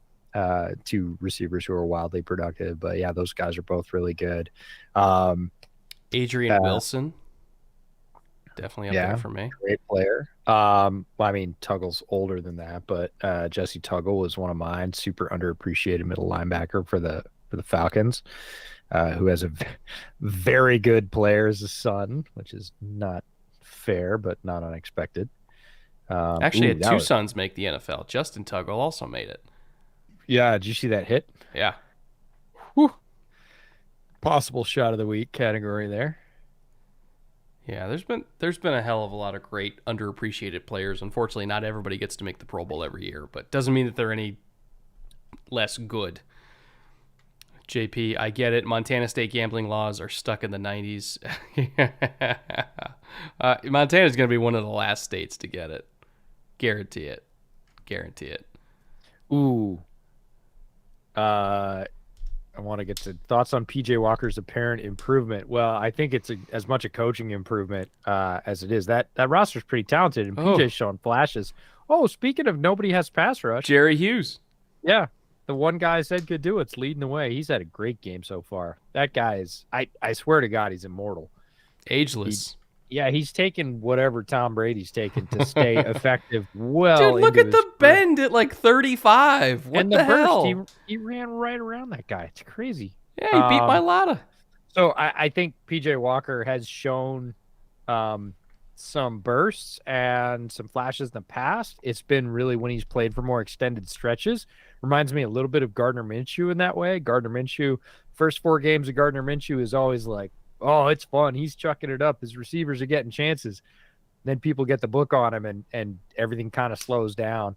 I'm wondering if the same thing will happen to PJ Walker after the sort of initial burst here. I hope not, because he's a fun player and I like the fact he's getting a chance. That's sort of my thoughts on his quote unquote improvement. And then Kel, I really want to get to Kel's question because that's right in the roundhouse, man. That's an amazing question. Which one's Kel's? Your favorite backfield combo, college or pro? For me, it's OSU in the mid 80s with Barry Sanders and Thurman Thomas. Oh yeah.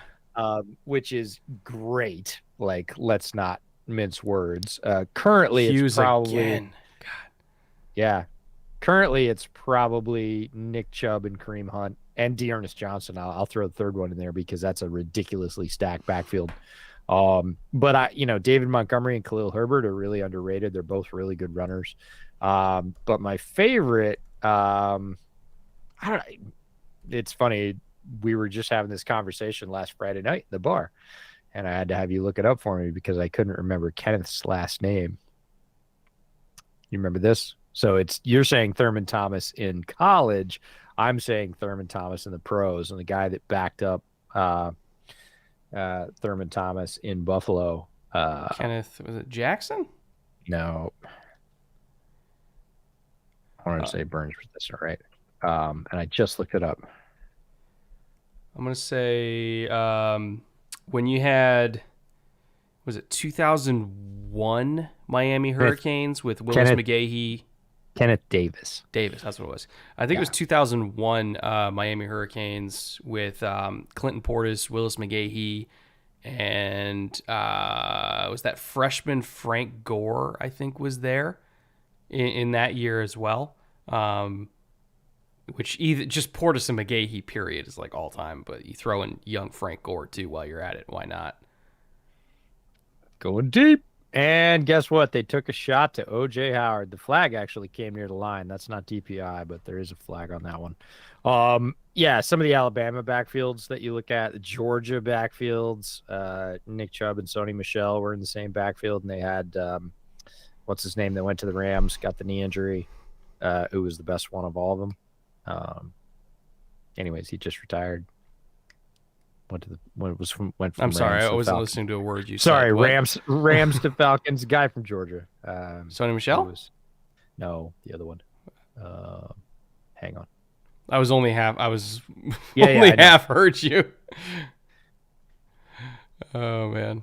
Too many names. This is what happens. My short term flushes out. First and 20. Try to hit the screen. Throw it away. Really good job sniffing that out. Icelandic Fart Police, no stance in this game today, so I'm curious what y'all think of the new unis/combinations around the NFL so far. Broncos white tops, blue bottoms, Cardinals black helmets, Texans red helmets, etc. I think most of them have been pretty sick, especially the Bengals all whites. I really love those. I think they're super slick. I'm a big fan of this Texans kind of shiny red helmet. The only one I really don't like is just the Bears all oranges because I think they look too much like the Bengals and also University of Illinois. They just missed. Like there was good elements there. They could have used Just the orange helmet. mix in some navy. That's all I want. I didn't like the all oranges from the Bears, which is weird, but I do like the Reds. I love the whites from the Bengals. I love the fact that Sam the Patriot can make a comeback. The Falcons red helmets are fire. Generally, yeah, I can't wait for the Eagles to go back to the Kelly green. That'll be really fun. The Seahawks going back to the silver is the ultimate. Like that is just so clean and a really, really good look. I think it's great to be able to change it up. I think the NFL's been too stodgy on uniform design for a while. Obviously, there's some really clean and classic fits in the NFL, but why not be able to mix it up on a given week? Now, action green, I will draw the line at action green. I'm not a huge fan of straight action green. Now, again, if you mix it in, action green with the gray pants, the blue pants, or something, that's the Seahawks like highlighter color. I think it's fine, but all like color rush action green uniforms are not my favorite. But most of these alternates, I think, have been fun. The alternate helmets have been great. I just think it's fun visually to tune in and go, oh, check that out. Like that's a really cool change up. So the Saints white and gold is elite. Yeah, with the gold sort of grid on the helmet as well, on the black background helmet. That was really, those are tight. Like I like them. We get Bucks creamsicles next year. Yes, we do. That's going to be really cool. Bring back the Bumblebee best jersey ever. Gonna have to disagree. Those things are either love them or hate them, and I hate them. I don't like it when Green Bay wears them. Don't like them when the Steelers wear them. Not my favorite. But again, it's kind of like steak and coffee and everything else. You can have yours the way you like it. I don't have to eat it or drink it. I don't have to love the uniforms you do. I'm not saying they shouldn't have them. Just not my favorite for sure. The old jailbreak unis. People got upset. I deleted the gator, so I draw a new one. More visible this time. Is that okay? It's a gator. Sorry, I thought it was a pumpkin for a second. A pumpkin? You have to realize that I'm not seeing it through the main camera. It Oh yeah, you're looks right. You're over here. it looks more like a frog, even as I see the. Distant relatives, right? Yeah. F and Lil, you guys missed my super chat as the game started. Please type it back in. Don't give us Yeah, any more money, but type it back in. yeah. Just type it back in. Tell us what your question was. We'll be happy to answer it. Um, that's a Last weird week, uh, frog. last week I sent two RB hamstrings and Tyler Boyd for Diggs. This week I sent Debo and Gabe Davis for Jamar Chase. Mm. Somebody asked, did we find anybody with a Losman jersey in Buffalo? I did not see a JP Losman jersey in Buffalo. I did see a lot of random Bills jerseys, but I did not see Losman. How do I feel about sending Debo and Gabe Davis for Jamar Chase? I'm not sure I would have done that personally. I mean, Healthy both Jamar Debo, Chase? Sure. yeah, but both Debo and Jamar are hurt right now. But Debo and Gabe Davis are both must starts. So you're giving up, like, unless the rest of your team is fucking bananas, where you can kind of wait for Chase to be healthy. Which, if it is, more power to you. If you were thin, or at least relatively thin, I don't know if I would have done that. Uh, from Luke, $10. Thanks, Luke. Hey guys, shout out to the Dulcich call this preseason. He's looking fantastic, and I got him in every dynasty league. Thanks to you, gentlemen. Cheers to a long, productive career. Let's ride. Little worried about the let's ride part, but the rest of that's awesome. I think Sanders just hit my over. Yep, he sure looks like he did. Yeah, and Hurts is clicking. Hurts is just absolutely clicking. The whole Eagles offense is clicking. Yep. Tyler Bilodeau, how different is the NFL today if Matt Flynn beats Russ out and maintains a starting job? Likely no comp for Mayfield, Kyler, no moonballs, etc. Very different is the answer. Matt Flynn actually was a pretty capable starter for a bit. It was a very short bit, and it was mostly in the preseason, but Russ did break a lot of barriers in terms of NFL teams thinking about stature, about length of starting experience in college. The old Bill Parcells rule of has to have at least 2 years of starting. Russ definitely did not. He had a full year at Wisconsin and a mixed bag at NC State. I think players like Russ having success and others who sort of break physical norm barriers are good. It means more players get a look. Statistically, they're still outliers by a long shot. But I think, yeah, there are less folks that would open eyes to alternate styles of play or do it more slowly. Things like that, when you have success pretty rapidly, tend to accelerate that change. And that was good. So great question, Tyler. I love that one. An awesome run fit there from Christian Harris. The backside 2-eye kind of just played the inside shoulder and scraped underneath Kelsey as he was getting to the second level. Forced a cut back. Harris just kind of sifted under, made the tackle. And man, did they get him again? I think they're going to give him the first down. It was close. Christian Harris, though, making plays. Love to see it. It's fun that you bring up a Christian Harris note in my notes from the Texans. And it looks like this has been fixed, which is cool. My note was Christian Harris has to watch his depth on run fits. He was too close last week, and he got stuck inside. Ended up being a big, 23-yard gain to the outside because he had crept down, and he was too close to the middle and too close to the line. So he'd crept inside of his mark and was basically creeping up to the backside of the line. Running back snuck to the outside, and he was basically playing chase at that point. He does chase him down, which is a credit to Harris's athleticism, but he should have made the play 20-something yards earlier. So looks like they got that dialed in the film session. He's now got proper depth, and he's made a couple of really good plays.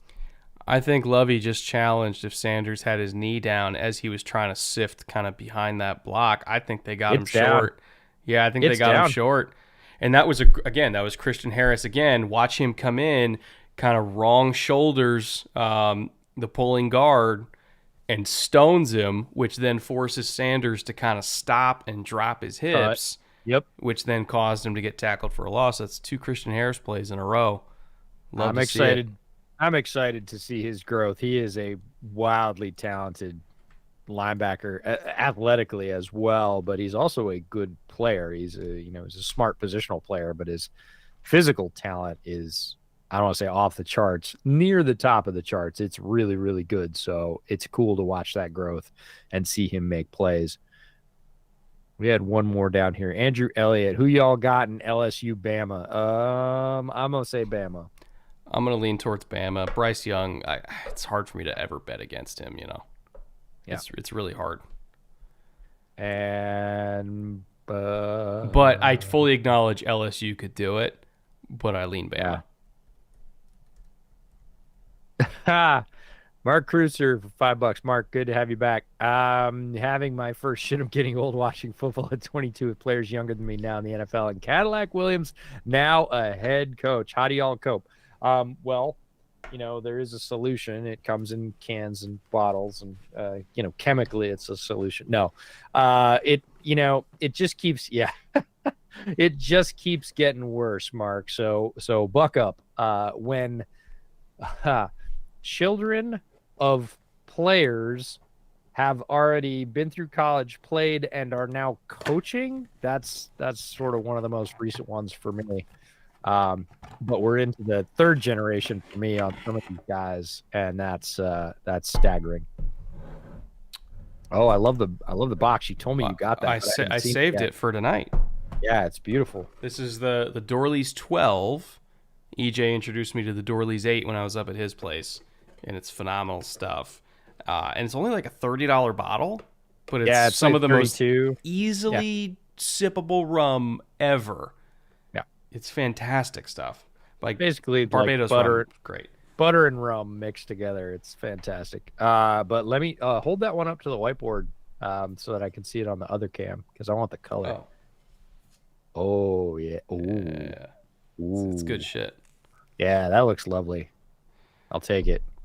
I think we're gonna get Sanders a little down short here. It should have. It showed. I mean, his knee like compacted. So yeah, yep. Looks like they gave it to Houston. Good challenge by Lovey. Yeah, great challenge by Lovey. Some coaches are not so good with the red flag, but Lovey seems half and half this year. But that was a good one. We'll leave it at that. Yeah, Mark, just buckle up. It doesn't get any better. It just keeps getting worse.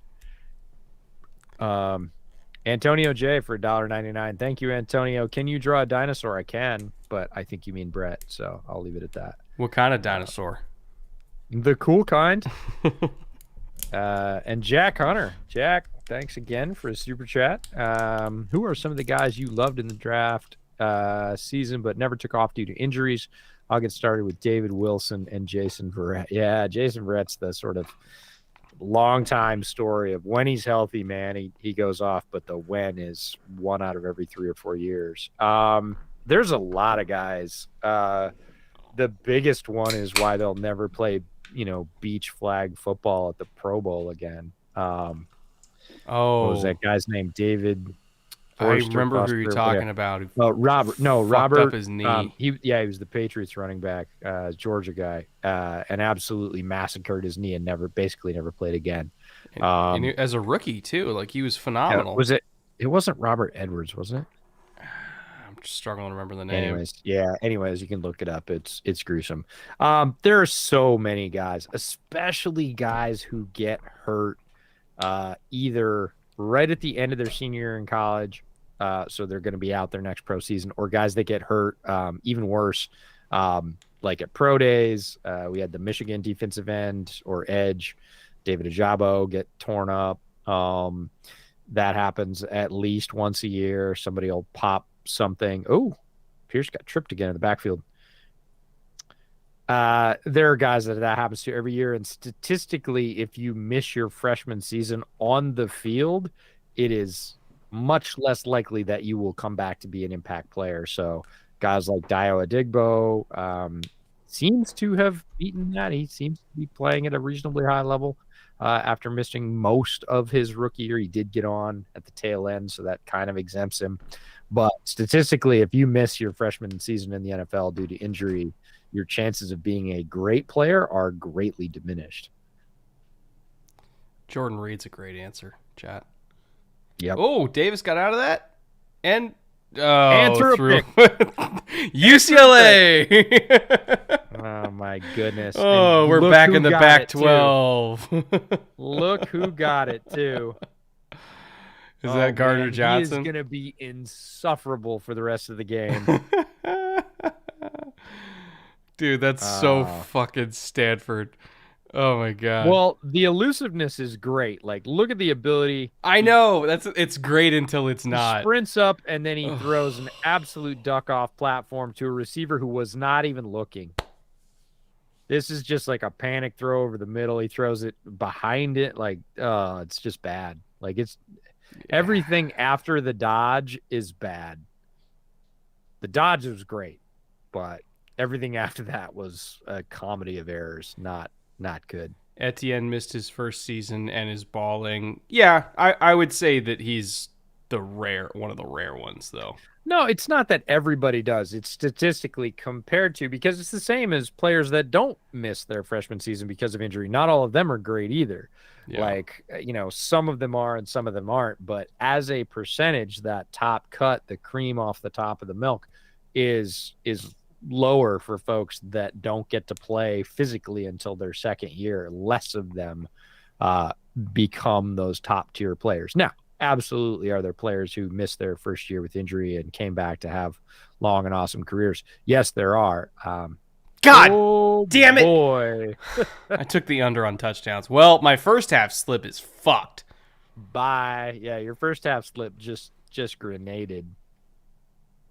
Mm. And you can thank Mills for that, honestly. Um And Jack, a better question is not a better question. An additional question is not just injuries, but guys we love in the draft that just for situation, for whatever. There is a long list of folks that we were deeply in love with pre-draft that never fired it up in the pros. That is Denzel Mims, it has a long and storied list. Like Isaiah Oliver. we could start at any position and keep right on going because it doesn't matter what position. Like the bust rate is high at many positions, especially if you're a first round wide receiver. But no, there's a very long list. The injury thing is rough though. It just seems to be an extra barrier to becoming solid. Doesn't matter how hard you study, how much time you spend with the team, whether or not you travel. Like guys do all that and they still don't tend to mature at quite the rapid rate. But thanks again for the super chat. We had one more float in there, I thought. If the Texans stay on course, do you think they could be a playoff team in the next 2 to 3 years? Also, thoughts on how PQ will improve with the Roquan trade. Texans could be. I mean, Nick Caserio drafted extremely well Yes. last year. Get a few more of those off seasons under your belt. Yeah, they could be. But my first question is who's the quarterback? Yeah. Is Davis Mills taking a step forward that we hoped we would see this year, and so far we haven't? Are they bringing in a veteran that's disgruntled from somewhere else? Are they getting lucky and drafting one that's really good? Right now they're slated for a top 5 pick, and let's just say Will Levis is a Texan, and he turns out to be the guy. Like, is that the scenario we're operating under? Because if that's the case, yeah, 2 to 3 years, sure, they could absolutely be a playoff team. Maybe more than that if Caserio keeps drafting like this. But it all comes down to what's the quarterback look like and what's the coaching situation look like. Once we answer those questions, we'll know a little bit more about the rest. Yeah, I would agree. Always running. Thank you for the $2. No question or constructive criticism attached, but we appreciate it nonetheless. Etienne almost needed the year to learn how to run better, like how to move his legs better. Yeah, he does have a relatively unique gait in terms of how he runs, and I can't remember who put it on Twitter. It was somebody who's in the sports science space, and they were talking about how his curvilinear acceleration is actually faster than his straight line acceleration because of his kind of like duck-footedness. So as he's kind of running around the arc, his inside foot is pointed towards the inside of the field. It's pointed towards the inside of the arc. So he actually has better balance and acceleration when he's running around the edge in that curvilinear fashion, and therefore his top speed is actually as he's rounding the edge, not once he's going straight. It's a very, very interesting speed profile. And it makes it, and you can see it every week when guys like misjudge their angle on him and he just dusts them around the edge. It's because he's actually faster when he's moving in a curve than moving straight. So he's an interesting guy to try to hit. The broadcast is currently going through Howie Roseman's greatest hits of how he assembled this team, and it's just disgusting. Executive of the year. Oh, Executive of the year. far and away, it's not even close. Like, nobody's got as many hits as he does, and his team is. They're showing it on the field, which is the best part, because that doesn't always happen when you assemble a lot of talent. Great defense from the Eagles there. Holy cow. Yeah, well, when you send 5 and you tell the 5th guy who's coming off the backside edge, don't worry about the run, just go hunt, it speeds up the process of these bootlegs, and you're forced to either throw it immediately or die. So that's a very common early down call, is they'll bring 5 with a fire zone and tell both of the edge players, like, don't even worry about the run. If they boot towards your way, just go after the quarterback. It's like go get him. One of the easiest ways to shut down that entire concept. Yeah. Why more people don't do it against the Giants, I will never know, because it's very good against it. Oh, rough snap, late throw. That had Jailbreak. That had potential to be awful, and it turned out to be great. Holy cow! There's more again. There's something there with that guy. I've said it year after year. He's not the guy you want leading your receiving core, but if you can pick him up for, $2, $3, $4 million a year when he comes open as a free agent, those are guys that build teams. He is tough, runs hard when he gets the ball. Great play. Yeah. Great play. Assassinated ape for $5. Did we comment on the Claypool trade? We did. Paid a bit too much, but could help Fields. That's kind of exactly what we said. So apparently you were listening, even if you weren't here. 23 free agent wide receiver class is bad. Also mentioned that. You've warmed up to it. Yes, it is. It could be a very good spot for, certainly for Fields to help develop a Claypool as well. It's not going to look like an overpay if he even just continues the same production he had in the first 2 years. 60 catches, 850 plus yards. If he does that, and I know he had 9 touchdowns the first season, but touchdowns are kind of like sacks and interceptions. They're fickle. Sometimes you're the read, sometimes you aren't. Doesn't mean you're playing well or not playing well. It would split the difference. If he has, again, 60 plus catches, 850 plus yards, and say 6 touchdowns on a given year, it's going to look like a really good trade. He's a known commodity. He's a physical freak. And I said this on Bears Over Beers this week, Brett. I said, who he reminds me of physically? Who? Cordell Patterson. Like, they're just both, they're both thick, 6'4", yoked, 230 and can run like the wind. Yeah. And they play differently on the field, but like from just a physical standpoint, like Claypool is a beast. He was at the 2020 Senior Bowl that Brett and I met at, and seeing that guy in weigh-ins, like, it's just, you're just like, I remember the conversation that we were having in the bleachers where we're like, man, he actually would be a really interesting move tight end. And then he ran 4.4 and we're like, well, that ain't happening. I brought that up, and Brett was kind enough to introduce me to Daniel Jeremiah, one of my heroes in this business. And Brett used to work with him at NFL Network. We actually saw him on Thursday morning at a cafe grabbing coffee. And I was like, all right, I'm shooting my shot. I'm going to tell DJ about my theory of moving Claypool to tight end. And he kind of bought it. He was like, I could see it. And then, of course, he went to the combine like a month later, 4.3, and everybody's like, well, that's out the window. He's a wide receiver. And good on him. He should be a wide receiver. Kyle Pitts should have declared as a wide receiver just to make himself more money because, there are pay structures based on your – oh, God, look at that little stutter from Pierce. He's so good. He's an animal. He's so good.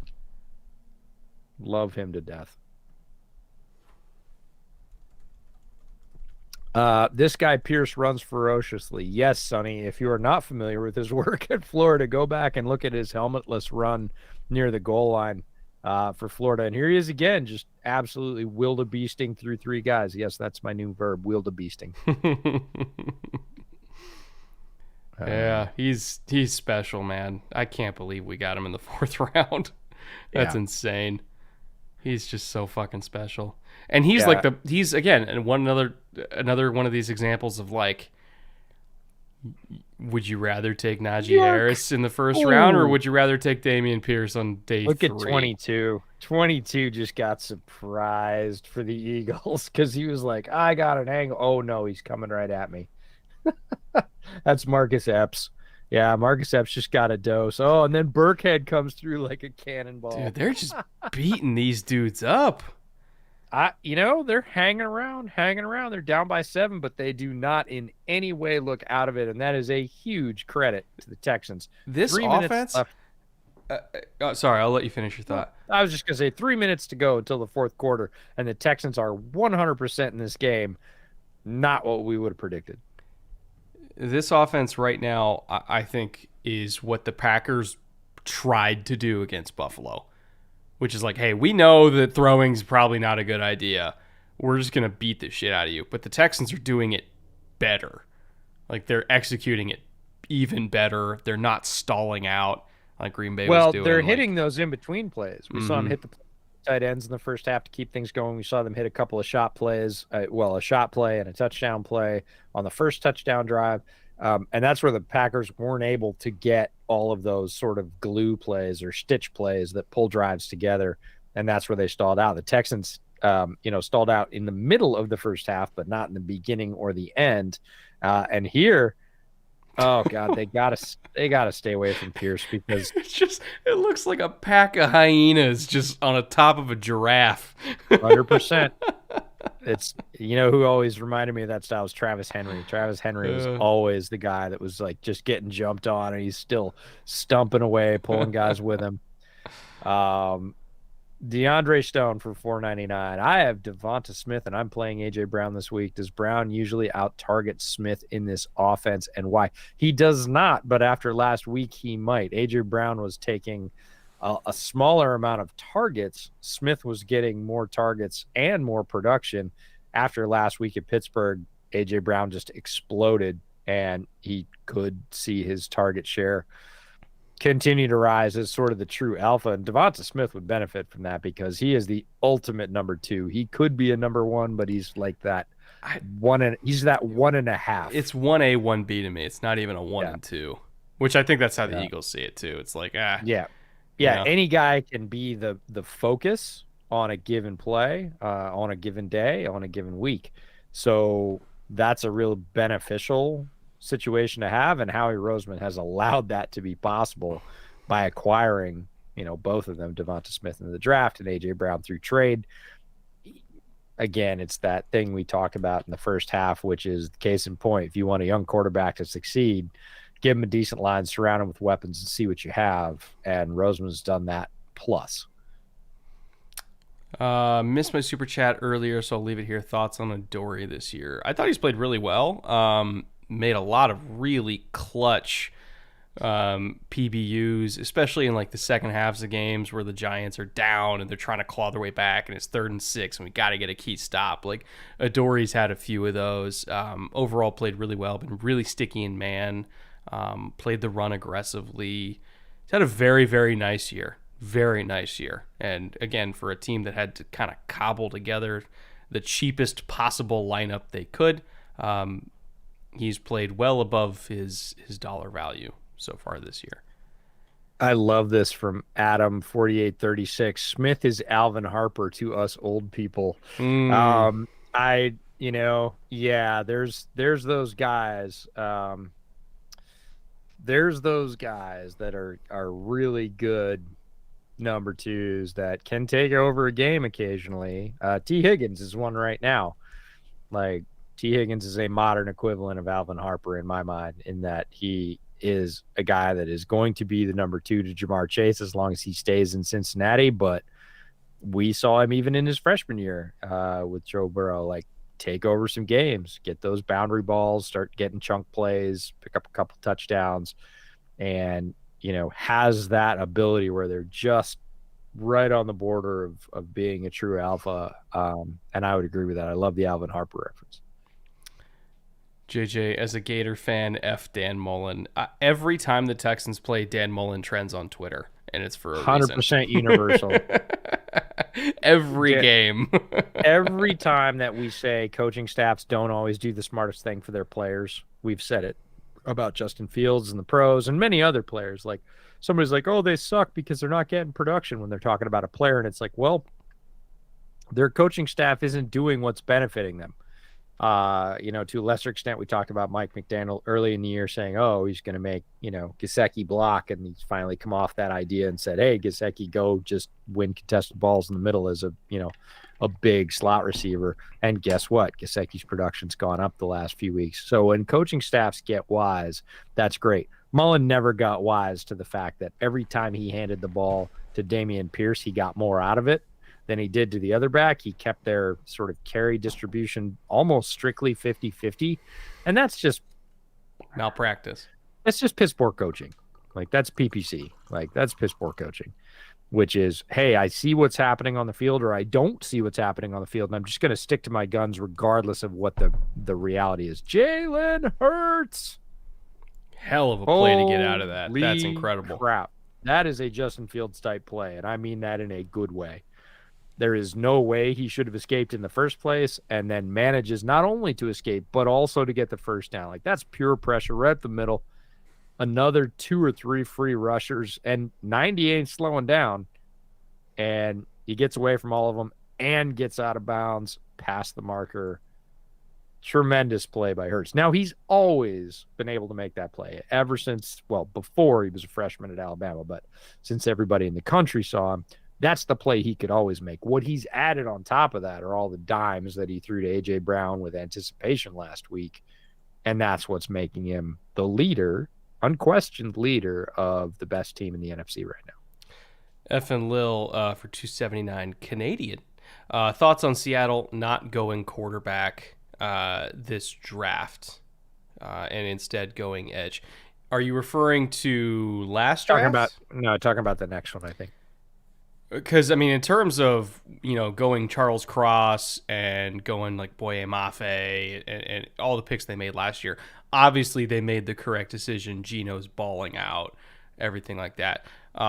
In terms of where we're at now going into next year's draft, because right now they hold Denver's pick, which is 5th or 6th, something like that. I still wouldn't take a quarterback. Like, I know Geno's going to be 33 and you got to think about the future and everything like that, but I would almost kind of want to just double down on this window and ride with Geno and say, hey man, like if God, who's the Bama kid? Shit. Edge. Which Bama kid? Williams. Oh, Anderson. Will Anderson. That's what it was. Will Anderson's there. Like, if he somehow slips because there's a whole bunch of quarterbacks going, like, fuck it. Like, let's get Will Anderson and just go, or like whatever receiver you want. Yeah, let's give Geno 4 great receivers. Who cares? Just best player on the board. Take the best player on the board. One of the tight ends that you love. Anybody. And I would kind of just double down on this window and say, let's go for it. Because if we take a quarterback that's not going to play next year anyway, if Geno keeps playing like this, and maybe not even the year after that, I feel like it's almost like a waste of the window, and I would rather strike while the iron's hot. And as long as Geno's playing like this, support him as best you can and go on a run. Yeah, I would agree. Geno's playing well enough right now to win, and it reminds me actually of sort of peak Titans Ryan Tannehill. Right? Yeah, when they could have beat anybody. Right. You had Derrick Henry. You were leveraging that. You were getting other pieces. You added, A.J. Brown, ironically enough, in the draft. And you were like, let's go. Let's push. Let's see what we can do. and it didn't work out for them, but that doesn't mean it was the wrong call. It just means it didn't work out for them.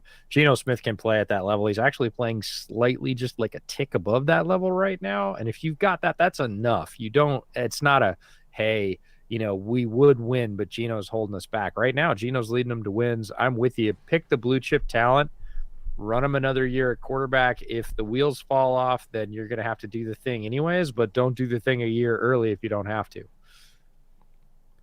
Oh my God! Look at all the space out there. Yeah, but look at all the space out there. They're pushing up for eventually 6, almost 7 yards on their opening carry. Guy with no vowels, Miss Super Chat here. Quick personal celebration: 8-0 in my 20-team league. Finally lost the dead weight known as Rodgers and got Lamar. I'd love to see the trade it took to make that happen. Yeah, good Lord. Bootleg was a big help in winning. Thank you. Well, first of all, thank you. Second of all, that's amazing. A 20-team league, that's deep as hell. The off-season series probably. Yeah, that's you gotta that series is for that. Ooh, great ball from Hurts. Is that? I think it was Goddard. Yeah. Yeah, Goddard's been really quiet tonight, and he's playing exceptionally well. If you play fantasy football, Goddard's playing well. If you don't, Hurts didn't even see the snap coming. Yeah. That hit him in the chest. Holy cow. He and Kelsey were off on the silent count. But what a great ball despite that. That's cool as a cucumber, man. That stuff you can't teach that stuff. That's crazy. Those are the little things that are going to get you wins. Oh, here it comes. Got to get rid of it. And he did. Oh, the anticipation. Man, Jalen's just on a whole new level this year. Everybody at home, you're watching the development of a very solid young quarterback prospect, and Brett and I are extremely happy for 2 reasons. Well, 3 reasons. The first is we've met Jalen, and he's a really solid dude. He's just a really solid dude. 2, we said that this is the way that he was going to progress. And 3, we're football fans. We want to see great teams maximized, not wasted with talent that can't, help them to the next step. And Jalen, again, is playing out of his mind right now. Like last week was the best he's ever played as a professional. And it's just fun to see for all 3 of those reasons. He's a good dude. We said it was going to happen this way, and it's happening, and we get to watch it in real time, and you do too. You get to watch this development of a very young player in the league who should be around a long time because he approaches everything the right way, and he is doing it at the highest level. Now, does he have the benefit of, Howie Roseman pulling all the right levers? He does, but it's still super cool to see. Ooh, that's an okay, no false start. All right, we're just going to ignore that, I guess. Oh, and just give it to him anyway. They definitely false started. Goddard false started so hard on that, but whatever. It's okay, fine. We'll just pretend it didn't happen. Well, just close your eyes and pretend it didn't happen. I want to get back to Trackstars super chat. I don't want to upstage the drive. Oh, is this 1 or 3? Oh, it looks like 1. That's cover 1 or cover 3. Sorry, it wasn't being specific. Oh, I was like, which numbers? Yeah. And they gashed him anyways for a first down. It was a nice, interesting little stack look and an orbit motion. That's fun. Yeah. Did you see who made the tackle? No. Petra. Of course he did. Yeah, he's all that's left. Yeah. Oh, man. Anyways, Trackstar, $5. What's the proper way to use Claypool? People are saying he's a big slot. He says he didn't feel comfortable in the slot. The answer is both, strangely enough. You definitely want to line him up outside as a big X and throw shot plays to him because he's great at contested catch and he has the physical attributes, speed, long arms, big frame. He can make that happen. He's a very good contested catch receiver. But if you only use him outside, you're underusing him. You need to stick him in the slot because he can be a mismatch there, and you can run quote-unquote outside routes with him. You can run 7s, which are basically 9s with a bend. I mean, you can use him in a very similar way, and he can get a more advantageous matchup in the slot sometimes. So, that's touchdown. Easy. Easy pitch and catch touchdown. Now, this is the Eagles starting to stretch it out a little bit, which we thought was going to happen quite a bit earlier. Minus 14's alive, boys. Yeah, minus 14's alive. So, track star, the answer is you got to move him around. You got to maximize him. Plus, he's a great blocker. So, even if you move him in the slot and let him block for a Khalil Herbert, outside zone sort of a sweep almost, great. That flexibility gives Luke Getsy a lot of options as a play caller. First things first. Do you have a second monitor? Do I? Yeah. Yeah. Actually, you know what? I'll send it to you later. Okay. I'll wait till after the stream. I do have a second monitor. I do Okay. not have a third. We were just hanging out with the Rockpile guys, and last Thursday I was in the Rockpile studios, and Chris is like, "Okay, this is monitor 1, that's monitor 2, and that's monitor 3," and that broke my brain. I was like, I can't. I only know how to arrange 2 of these things. It's better we talk about it after the stream. Anyway, fun. Monophthalmos. I asked earlier via Super Chat if the Saints should keep Michael Thomas after this year. Oh, I saw that one. Sorry we missed it. Is he... I can't trust him to stay healthy at this point, so I don't think it matters if they keep him. Like, do you think he's going to be on the field anyway? I don't. It pains me to say it because he's a great player when he's on the field, but he's never on the field. At this point, you are spending money for an asset that is never on the field. And I don't know what the dead cap hit for getting rid of him off the top of my head is. Their contracts are always structured so weird. I don't know what the cap implications are. I would just give up at this point. He's not going to be on the field. If you can trade him, trade him. Nice. Oh, okay. Did you catch that? No, I wasn't looking. Okay, 2-point try. Super fun. Watch the replay if they show it. They line up tight. They split wide to the right, and then they motion and split 4 wides, and then they quarterback sneak hit. So Nick Sirianni's on one tonight, man. They see what they're getting in tight. They could just go there. I know he could have triggered that play. They move 2 guys out to the right to see, okay, who's going with. Then they motion so they get 4 wide, and they punch it through the middle because they just stretch the defense out. That was fun. I like that a lot. What was Brett's Halloween costume? I dressed up as Rob Lowe. It's the hat gives it away. Yeah. I dressed up as Rob Lowe for Halloween.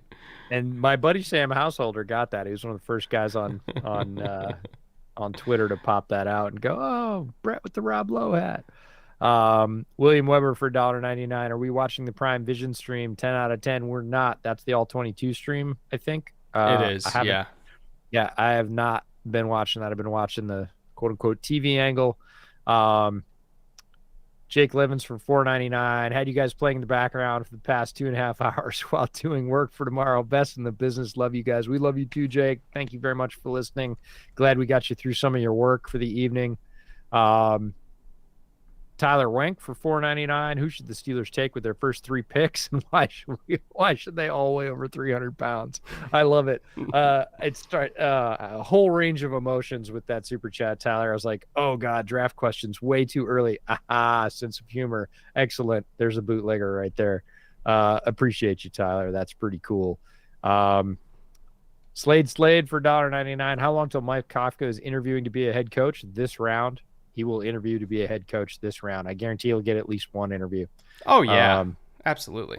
100%. With what he's been able to do, with what he has on hand, he'll get an interview. It'll be a lot like trying to think of who had the 1 interview last year. 2 years ago, D'Amico Ryans said that he got the 1 interview in the year that he didn't, or no, it was last year. He got 1 interview, and he just said, I wanted to have one so I knew what it was like so I could prepare for it, but I really hoped I didn't get the job because I wanted 1 more year to really get my feet under me and feel like I was the best solid candidate to be a head coach. I think Kafka's going to be like that. I wouldn't be at all surprised if he's back with the Giants next year, because I think the 1 interview he might get might not be the greatest first head coaching shot. But I bet he'll take the interview, and, honestly, I bet he'll surprise him, because what they've been able to do, what he and Dable have been able to do with the Giants is stunning. There's no other word for it. Christian Nagel said the Michael Thomas dead cap is a $25 million hit, but Monoplomos says that the Saints have an out if they cut him after June 1st. So if they designate him as a post-June 1st cut, I'm going to look this up right now using handy dandy over the cap. Oh, I would just just DM Brad. I'm terrible. I'm just like, He's got a whole website for it. I know, but I feed Brad Spielberger draft tips, and he answers all my money questions because Brad's the man. He's for those of you that don't follow me over on Bears Over Beers, if you're not Bears fans, I completely understand that. But we had Brad on Bears Over Beers this week because he is the best in the business when it comes to talking about cap implications, contracts, trades, values. Just nobody better, in my opinion. So they go from, if it's a pre-June 1st cut, it's $25 million. If they designate it as a post-June 1st cut, it's $11.8 million dead cap, and they save like 16 and a half. He's getting cut. He's a post-June 1st cut. All right, 100%. Big shot. Oh, too far. Missed. He missed bad. Oh, there's the flag. I was like, he didn't miss that badly without a little bit of holding on the outside. Like, he missed bad. So I figured that it's probably DPI. Oh, no, they go roughing the passer. Ooh. Oh. Yeah. He blasted him. But it was like a step off. You can't hit him anymore. You know this. Andy sold it because he threw his hands up. It's just kind of pretty soft call, Mad Tom. It is a soft call. It is a soft call. Yeah, but it's a soft. How about this? Not a soft call. Soft rule. Yeah, it's calls are getting softer. Rules are getting softer all the time. You just got to play. It's no different than any other area. You got to play the way they're calling it. Yeah. And the way they're calling it right now is you can't hit them that hard. If you hit him that hard, you're probably getting a flag. God, I love Damian Pierce. Fucking hell, man. He's the best. I love Damian Pierce. How many carries does he have? He's got to have 20 at this point. Yeah, John Mechie. There's a name for the Texans. 24 carries, and we got 10 minutes to go. Uh-huh. God damn. You took the receiving over. Just a reminder. I might actually go 0 out of 5 on that slip. If you took the rushing slip, you'd be over at this point. Oh, at least I'd have one. Yeah. John Mechie. Yeah, I love John Mechie. I was way higher on John Mechie than just about anybody I knew. Hopefully he heals up very quickly and is back on the field. I hope he returns to health. Yeah, I think he would be a very good player in this offense. Like, not exactly what Mills needs, but like real close. A very reliable, 3/2 possession guy that can occasionally break, a mid-level slant. Like, yeah, I love John Mechie. Very, very good receiver.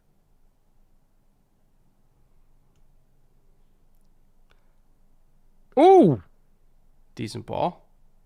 A little high. I thought that was a lot higher when he let it go. I thought he was going to absolutely airmail that thing over his head, but no, he got that thing with some zip. Mills does have a live arm when he lets it go. As a travel physical therapist, California or Washington for my next location, huge fan, got way into more filmed because of you guys more than when I played. Well, follow-up question, what season are we talking about here? I'm just going to ask a more broad question, which is along the same lines. If we're talking about negatives to either place, would you rather deal with darkness or taxes? Or fire? Well, we have fire in both places. Depends on where you live. But yeah, that's true. No, I mean, it depends on what you like. Like, Washington is a very varied state, as is California. California is a huge state. You can live in the mountains in California. You can get snow. You can live in the desert. You can live on the coast. Washington is very much the same. You can live in the mountains, or you can live on the coast, or you can live in desert-like conditions in Eastern Washington. Really just depends on what you're interested in. And I don't know, maybe if you don't have family ties, it's not a thing, but we both like our states, but we both have the things we would trade. I do like going to visit Brett in the middle of wintertime because I can sit out on his deck and it's 75 degrees. And And I I like going to him in September. and that's right. He can come here when it's stupid hot and humid and actually enjoy summer. And I can go down there in the winter, get a little bit of sunshine, eat some fresh limes, and chill out. So, we have a good time. And some of our representations down near San Diego, so we get to drive down to Laguna and hang out. It's good. A little bit of balance in both. But if you had to pick a place, I don't know. Seattle. Hit us up offline. We'll be happy to chip in some recommendations for things you might like because there's a lot to offer in both states for sure. To put it succinctly, there's a lot more people moving from where I live to where he lives than for where he lives to where I live. So Yeah, the flow of it's a refugees. one-way pipe. Yeah, the flow of refugees from California started in the late 80s for the Seattle area, and that was the whole East Side, Bellevue, Newegg, Microsoft, all that. And it slowed briefly, but with property values the way they are, they're very high here now as well, but they're higher where Brett lives. So it's still a one-way flow. Not a ton of people returning from Washington to California. Some, but not the majority by any stretch. I know we missed some super chats, so chat, if I missed yours, please feel free to let us know. There was a run where we got a whole bunch of them. Thoughts on the Falcons leading the South without a passing game or pass blocking in general? Well, they're one of the few cases of if you can play solid defense from time to time and be a dominant run game from time to time, you can squeeze out some wins. Do I think that they are remotely a threat to Philly or even Minnesota? Not really. But I think they could be a 6 or a 7 seed and, make the playoffs and be, quote unquote, a year early from what people expected from them. And if they can do that without having to play Ritter at all, and they just let Ritter be on the bench as a rookie and, have him come in year 2 with hopefully another good draft class under their belt, I would be more optimistic for them in 2023. But, they weren't supposed to do anything this year, and they're in line for a playoff spot. So, they're a year early, and I think if I was a Falcons fan, I would just be happy with that. But no, they're not a legit threat to Philly or Minnesota, in my opinion. They're fine, but they're still a couple of years away from that. Oh, second foot was on the line. Yeah, I think that's out. So chat's gone nuts on everybody again moving from south to north. Somebody asked, "Is eat lime code for drinking a lot?" No, not really. But we do put Yes, limes in our beers. So I was gonna say we're cutting fresh limes because honestly, you can get fresh limes at a gas station in California that are better than anything you can buy wherever you live. and they cost they're 5 cents. Yeah, they're it's just a basket from somebody's tree. Avocados are the same way. So, and Mexican, or I don't even want to say Tex-Mex, just Cali Mex, like Mexican food in SoCal is hard to match. There's some very good Mexican food where I live. It doesn't measure up. Not the same. No, first thing I usually eat when I get to Brett's is a burrito. One, because there's a good burrito place close to his house, and two, because it's damn tasty. There's multiple good burrito places near my Yeah. house. Yeah. But a lot of people talking about moving up from California and liking the weather better, both in Oregon and in Washington. Yep, I can say that. I would not do well in Southern California year round. We were just in Texas visiting my buddy Frank down there. Shout out to Frank if he's watching. And same thing. October to May is ideal weather for me in Austin. The summertime, get bent. No thanks. I have no Texas desire to be Bama there. game at high noon. Oh no. Oh God, it was brutal. Nope. I got no love for that. All right, Mills. Oh, Kenyon Green just got followed. bull rushed straight into Davis Mills. Yeah, I love Kenyon Green, but he started sort of hotter, and he's had. I mean, look, the Philly defensive line is a handful in pass rushing. I don't care who you are. Well, Javon Hargrave especially is just a Yeah, he monster. never got set. No. Hargrave just ate his lunch. Yeah, but Hargrave eats everybody's lunch, so it's one of those where it's like, yeah, it's gonna happen. Oh, Antonio J is a man after your own heart, Brett. Tamales and Birria. Oh, Birria. Birria is so yummy. Oh. Brett had a Birria experience in Mexico Dude, it on it was on his vacation this summer. transcendent. Yeah, he sent me very few messages. I actually told him I wasn't going to talk to him while he was in Mexico because he was on vacation. I want him to freaking relax. But I get this text about his beer experience. He's like, dude, have you ever had beer? I'm like, yes, I have, and I know what's coming. Anyways, moved his world. Let's just put it that way. That was like one of the best things I've ever eaten. Ever. Yeah, super Ever. good. And somebody said, are taxes generally higher or cost of living generally higher in California than either of its two northern neighbors? And the answer is, oh, yeah. So, because I live in California and I'm a sole proprietor, which means I pay my own Social Security and I pay like 23%, I think, whatever my tax bracket is. Plus, I pay like 13.9% California and the 13.3% Social Security. My tax bracket, I calculated it out like in terms of my total income that I pay is 49% in California. So I do not pay 49%. It's a lot. It's a lot. Basically, like, once I don't have any familial ties to this state anymore, which will be a long time from now, I will be looking elsewhere because that is a lot of money. Yes. I keep telling him he's going to buy a summer place on Hood Canal up here, and we'll just split it. It'll be primary residence. Yeah, it'll be the bootleg summer headquarters up on Hood Canal. We'll just drop the crab trap off the dock and make the divisional preview series, and things will be good. And I will live there 6 months out of the year. And it'll be the good 6 months. Be no humidity, no bugs, hanging out, seeing sunsets on the water. It's a plan. Yeah. It's a plan. Also, bear down. Yes, Antonio. That is happening. Last couple of weeks, it's been a lot easier to bear down than it has been. 72 Dolphins. I'm just going to say it. Most overrated team in NFL history. But boy, they love reminding you that they were undefeated. I honestly want the Eagles to go undefeated just to shut Mercury Morris up. I get it. They've had their run and they deserve it. Like, they get their flowers, but they've had their flowers and then some. And them saying, "Oh, the greatest team in NFL history because we didn't lose any games." Like, there's teams that have lost games that I think were better, but there we go. That's a discussion for another day. Yeah, man. They're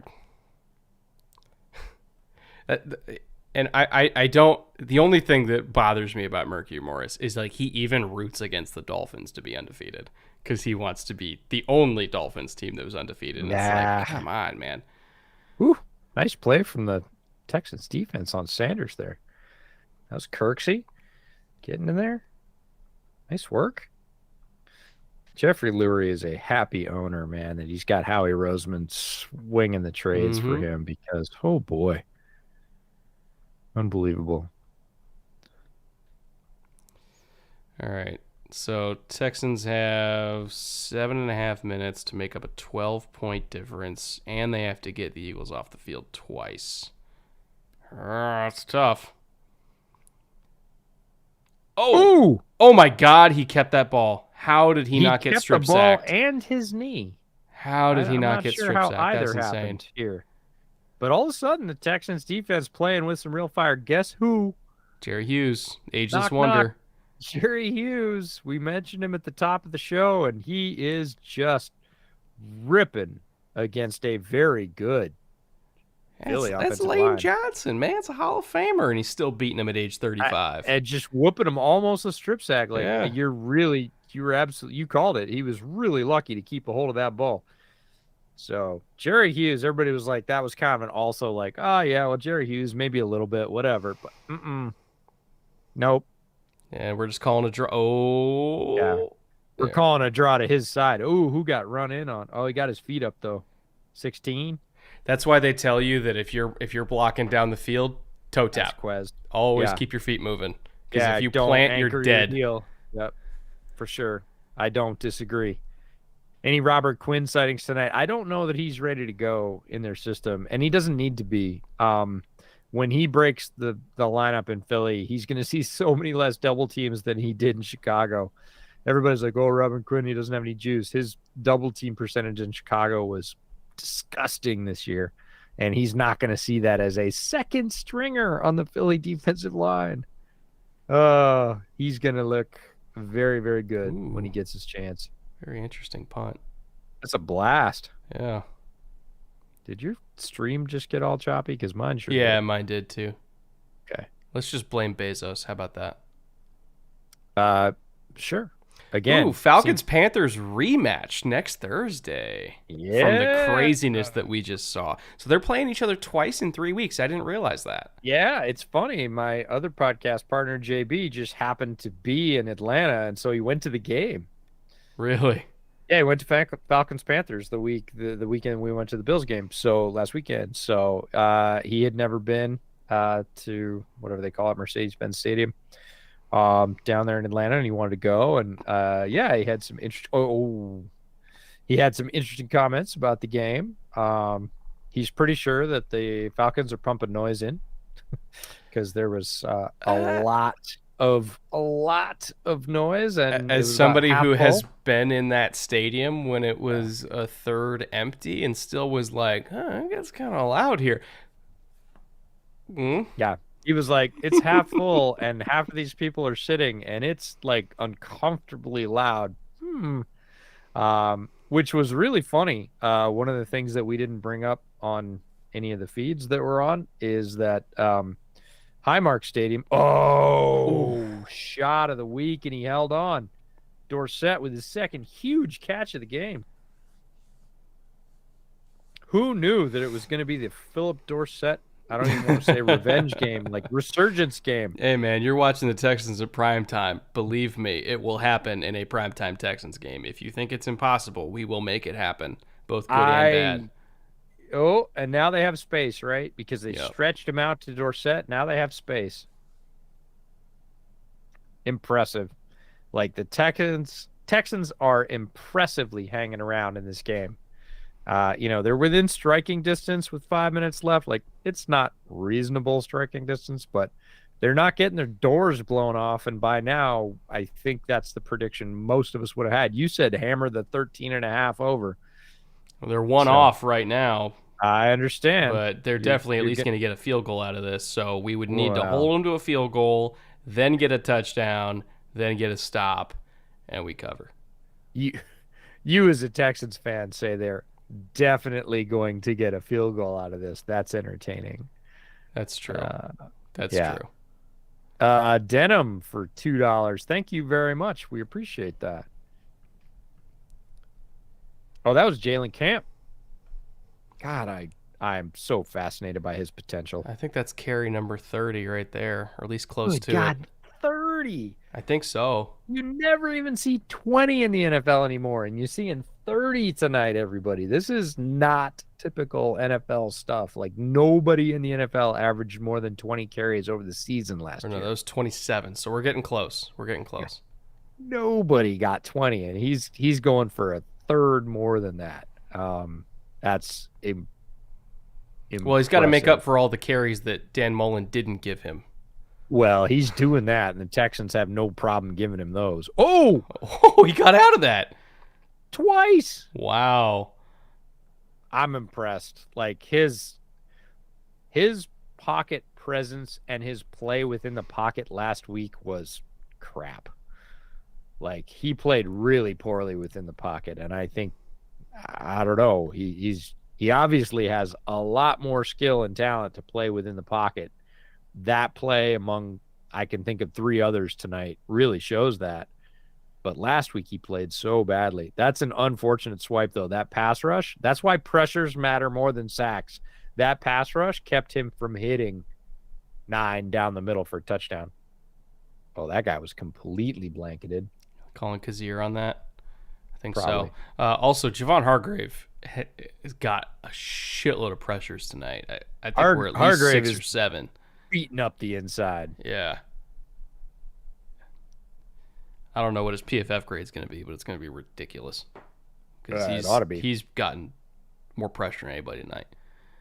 No, the pressure rate has been impressive, but again, Brevin Jordan had leverage on the linebacker, Yeah, that's a hold. And it was a pretty easy toss for a touchdown, but because Mills had to move right then, Brevin Jordan just ran out of real estate on the route, had his hand up, but it didn't matter because there was pressure after that as well. That's why pressure matters. It's not particularly a sack, but it kept them from throwing a touchdown. Presumably. Got it. Oh, broke it up. Is that Hassan Reddick? I think it was. Great pass protection. For an edge rusher, too, to drop back and...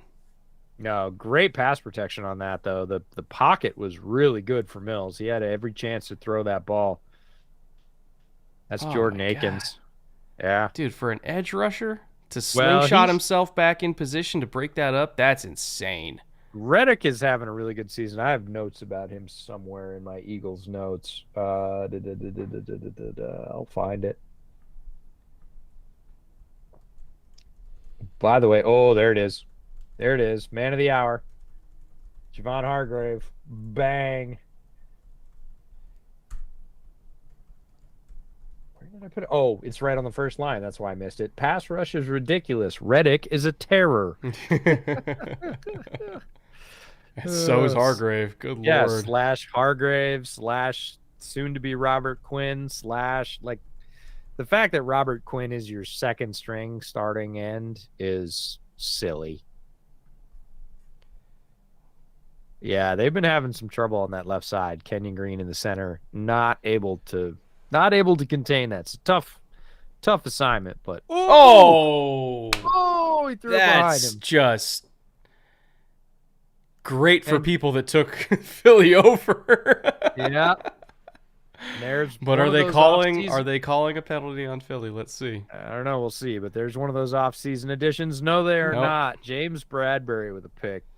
Paying off. He was a great player with the Giants. It kind of looked like he thought the seam ball was going to settle.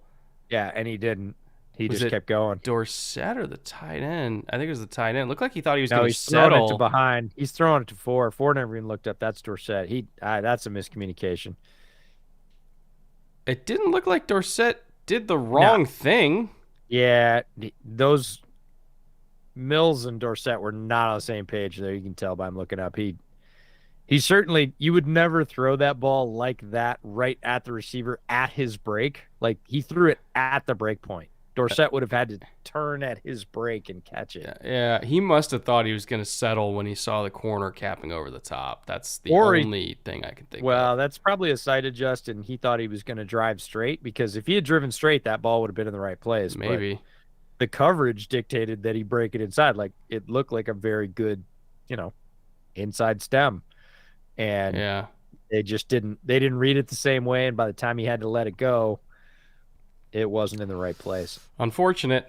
Very unfortunate. The zig versus zag play. Yes, James Burgess, the zig versus zag play. That's exactly what that was. When they both point at each other and go like this. Yeah. What day 3 this guy is legit call are you each most proud of? I had Andre Howell as a second round. This is way back then. Andre Howell is a second round talent. Ended up going in the 7th round. Led the Texans in picks 2 years in a row. Then unfortunately got cancer. Came back. Played well when he came back, but decided to retire early after like 5 years. But he was a great player. I had a day 2 grade on him. Ended up going as like one of the last 10 picks in the 7th round. And was a starter, every healthy year that he played, and was really, really good. Day 3, I'll go with Mooney. I really like Darnell Mooney out of Tulane, and he's been even better than I ever thought he could be. And I still thought he was good.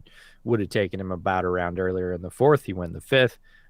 His ability to continue to learn, make very few of the same mistakes twice, and really expand his game into things like blocking. He didn't do a ton of blocking at Tulane. He's actually a functional blocker, even at his size, which is somewhat diminutive.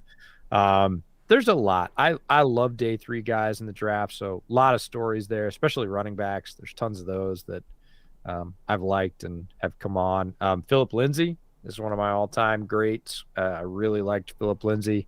Ended up going UDFA. Of course, had a tremendous season with his hometown team, the Broncos. Puna. I had Puna as DT 2 or 3 that year, and he ended up going, undrafted, which is silly. Obviously has played better. That's Puna Ford, the defensive tackle for the Hawks. I love the Puna call because I just didn't understand. Brandon Jones didn't end up lasting that long. He only went in the 3rd round, so I mean, officially a day 2 pick, but I really thought he should have gone higher. Unfortunately, he's out for the season now for the Dolphins, recently injured, but he's played out of his mind, and that, again, not terrible surprising. So I had Javon Holland as a tier 1 safety. Buda Baker's safety is honestly the position I hit on most because I had Jesse Bates as a first rounder, Buda as a first rounder, Javon Holland as a tier 1 safety, Eddie Jackson as a top 15 pick, which Eddie Jackson was one of my for a time it worked out. No, and this year, I mean, did you see him last week against Dallas? He's playing a lot better this year than he was last year. 4 picks this year, and you know what the reason is? I talked with Travis about this morning on that Dolphins preview pod. He doesn't have to worry about the guys around him anymore. Yeah, they're all good. For the last 2 years, he's been doing a job and a half, almost 2 jobs, and he's had to worry, well, is this guy going to do it, or is this guy going to hold it up? And he's had to. That just expands your coverage area, and it's now like Brisker's got it, and Jalen Johnson over there's got it, and I can just be me, and he looks like that player. That is the best version of Eddie Jackson, which is stay deep and drive on the ball. He did exactly that in Dallas, and that's how he got the pick. Like, that's when Eddie Jackson makes hay, and he's able to do that this year. So, Eddie Jackson was my bang the table. Can't believe he's still there. It's just a broken leg. Like, it's not even a torn up knee. Like, it's a straight crack to his leg, and everybody just forgot about him.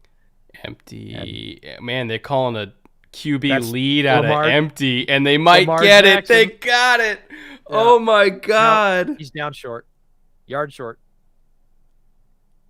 Yeah, but go for it anyway. It's 4th and 1. Yeah, but that is Philly straight up out of the Greg Roman playbook. That's hilarious. Oh my God. Look at. Oh, he fumbled.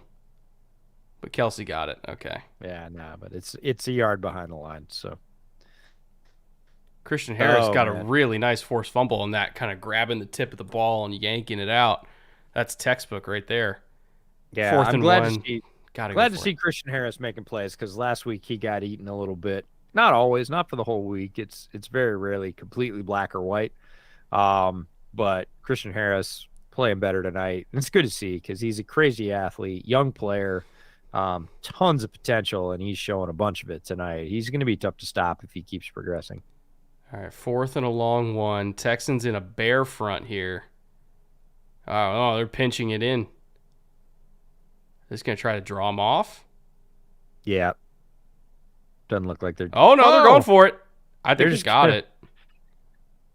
Yeah, the old rugby push. That's a straight scrum. No, they called timeout. No? Ref was signaling like they called timeout. Okay, they did call timeout. Oh, Nick, now what you doing? Who called timeout? Sirianni did. Oh, he must have not. Yeah, I think. Oh, they were trying to draw him off? I think Sirianni didn't like the look that they were going to run the sneak into. But I mean, shit, your offensive line averages like 320. Fuck it. Yeah, but you just iced your own quarterback? And they got it, too. What in the world? Yeah, what in the world? He's got to be hating life. Well, you got a quarterback that squats 600 pounds and a giant offensive line. Just let him do it. Just drive. And you put a tight end behind him so he could just put hands on cheeks and push him through. Just let him do it. Yeah, line it up again. Run it again. Do the same thing you did for the 2-point. Spread it out to 4 wide. Oh, God.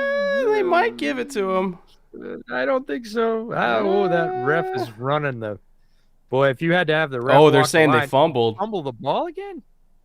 When did they whistle that though? I mean, come on. He Oh, was the hung up in the humanity. pile for whatever. Sirianni's going to get roasted on Philly Talk Radio if they don't get this. I think he got it. The question is, did he fumble? Oh, he's over the line right there.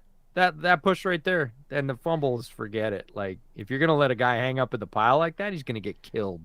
Well, the question is, do they call forward progress stopped or not? Yeah, but when? That's my same I don't know. question is when do they call it, right? I don't know. All right. They gave it to him. Okay. Second down. They're just kneeling down. That's it. Eagles come away with a win, but not in the What way a that we thought it was going to be. what a weird, messy ending. It is a weird, messy inning, but it was an entertaining game. We've still got almost 500 people watching. We had over 600 people watching at peak. This has been great. Yeah, no, This has been it's not even like nice. it was a blowout. Like, obviously the score 12 points, but it didn't feel like a blowout. No, I mean it's not this feels very much like the Bills game against the Packers, right? The the Eagles didn't play as well as they did last week. They still beat them by a bunch. Um, how'd your slip do? How'd both your slips do? Let's Oh take a quick man, let look. me look.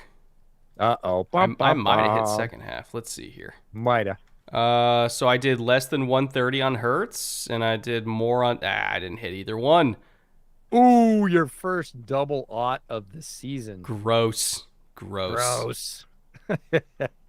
You knew it was coming sometime, but I I didn't think it would know. come in this game. It's all because you took Damian Pierce receiving yards. That's why. I'm just not gonna do running back receiving anymore unless it's Alvin Kamara. I got cute one time and it worked, Yeah. and I'm never gonna do Yeah, it again. and you got fancy and you got excited about yourself.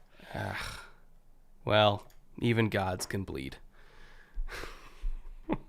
Oh man. William Farrell, my friend had AJ Brown 60 plus as his last legs in a parlay. Then he hedged it with an under of 57.5, and Brown ended with a 59. Oh, Oh man, I oh love it. no. He wins with the hedge. Oh I man. mean, smart hedge. Like that's what hedges are But for. he ended up with 59. So we got nothing. No, 50, he hedged for 57. Oh, under Under. 57. Oh, So he I got thought it was I fucking thought he nothing. hedged over. He landed right in 3 yards worth or two and a That's half a yards two worth and a of no half yard man's land. window, and he hit it. That's Oh, incredible. brutal. That is Ugh. horrifying. So it goes from what I was thinking was a great win to a bad beat. Ugh, because I misread under. That Uh, is horrific. James Burgess, Brett, EJ, I hope y'all catch you on a pregame on Sunday. Pregame some Sunday. Yes. Have a good night, one and all. We would love that. We're going to be at more stadiums, not too many more this year, but we are going to be, we're going to be continuing to show up at games, both NFL and college. So chances are pretty good that you'll catch us somewhere. Um, Drake 21 Savage drop yet? I mean, they just announced the album yesterday. I don't know if they dropped it, did they? Unless they're doing one of those like surprise drops. Chat, you can let me know, but I thought they just like announced it. I don't think they yeah. actually dropped it. Free my man Gardner, ship him to Indy. You talking about Sauce?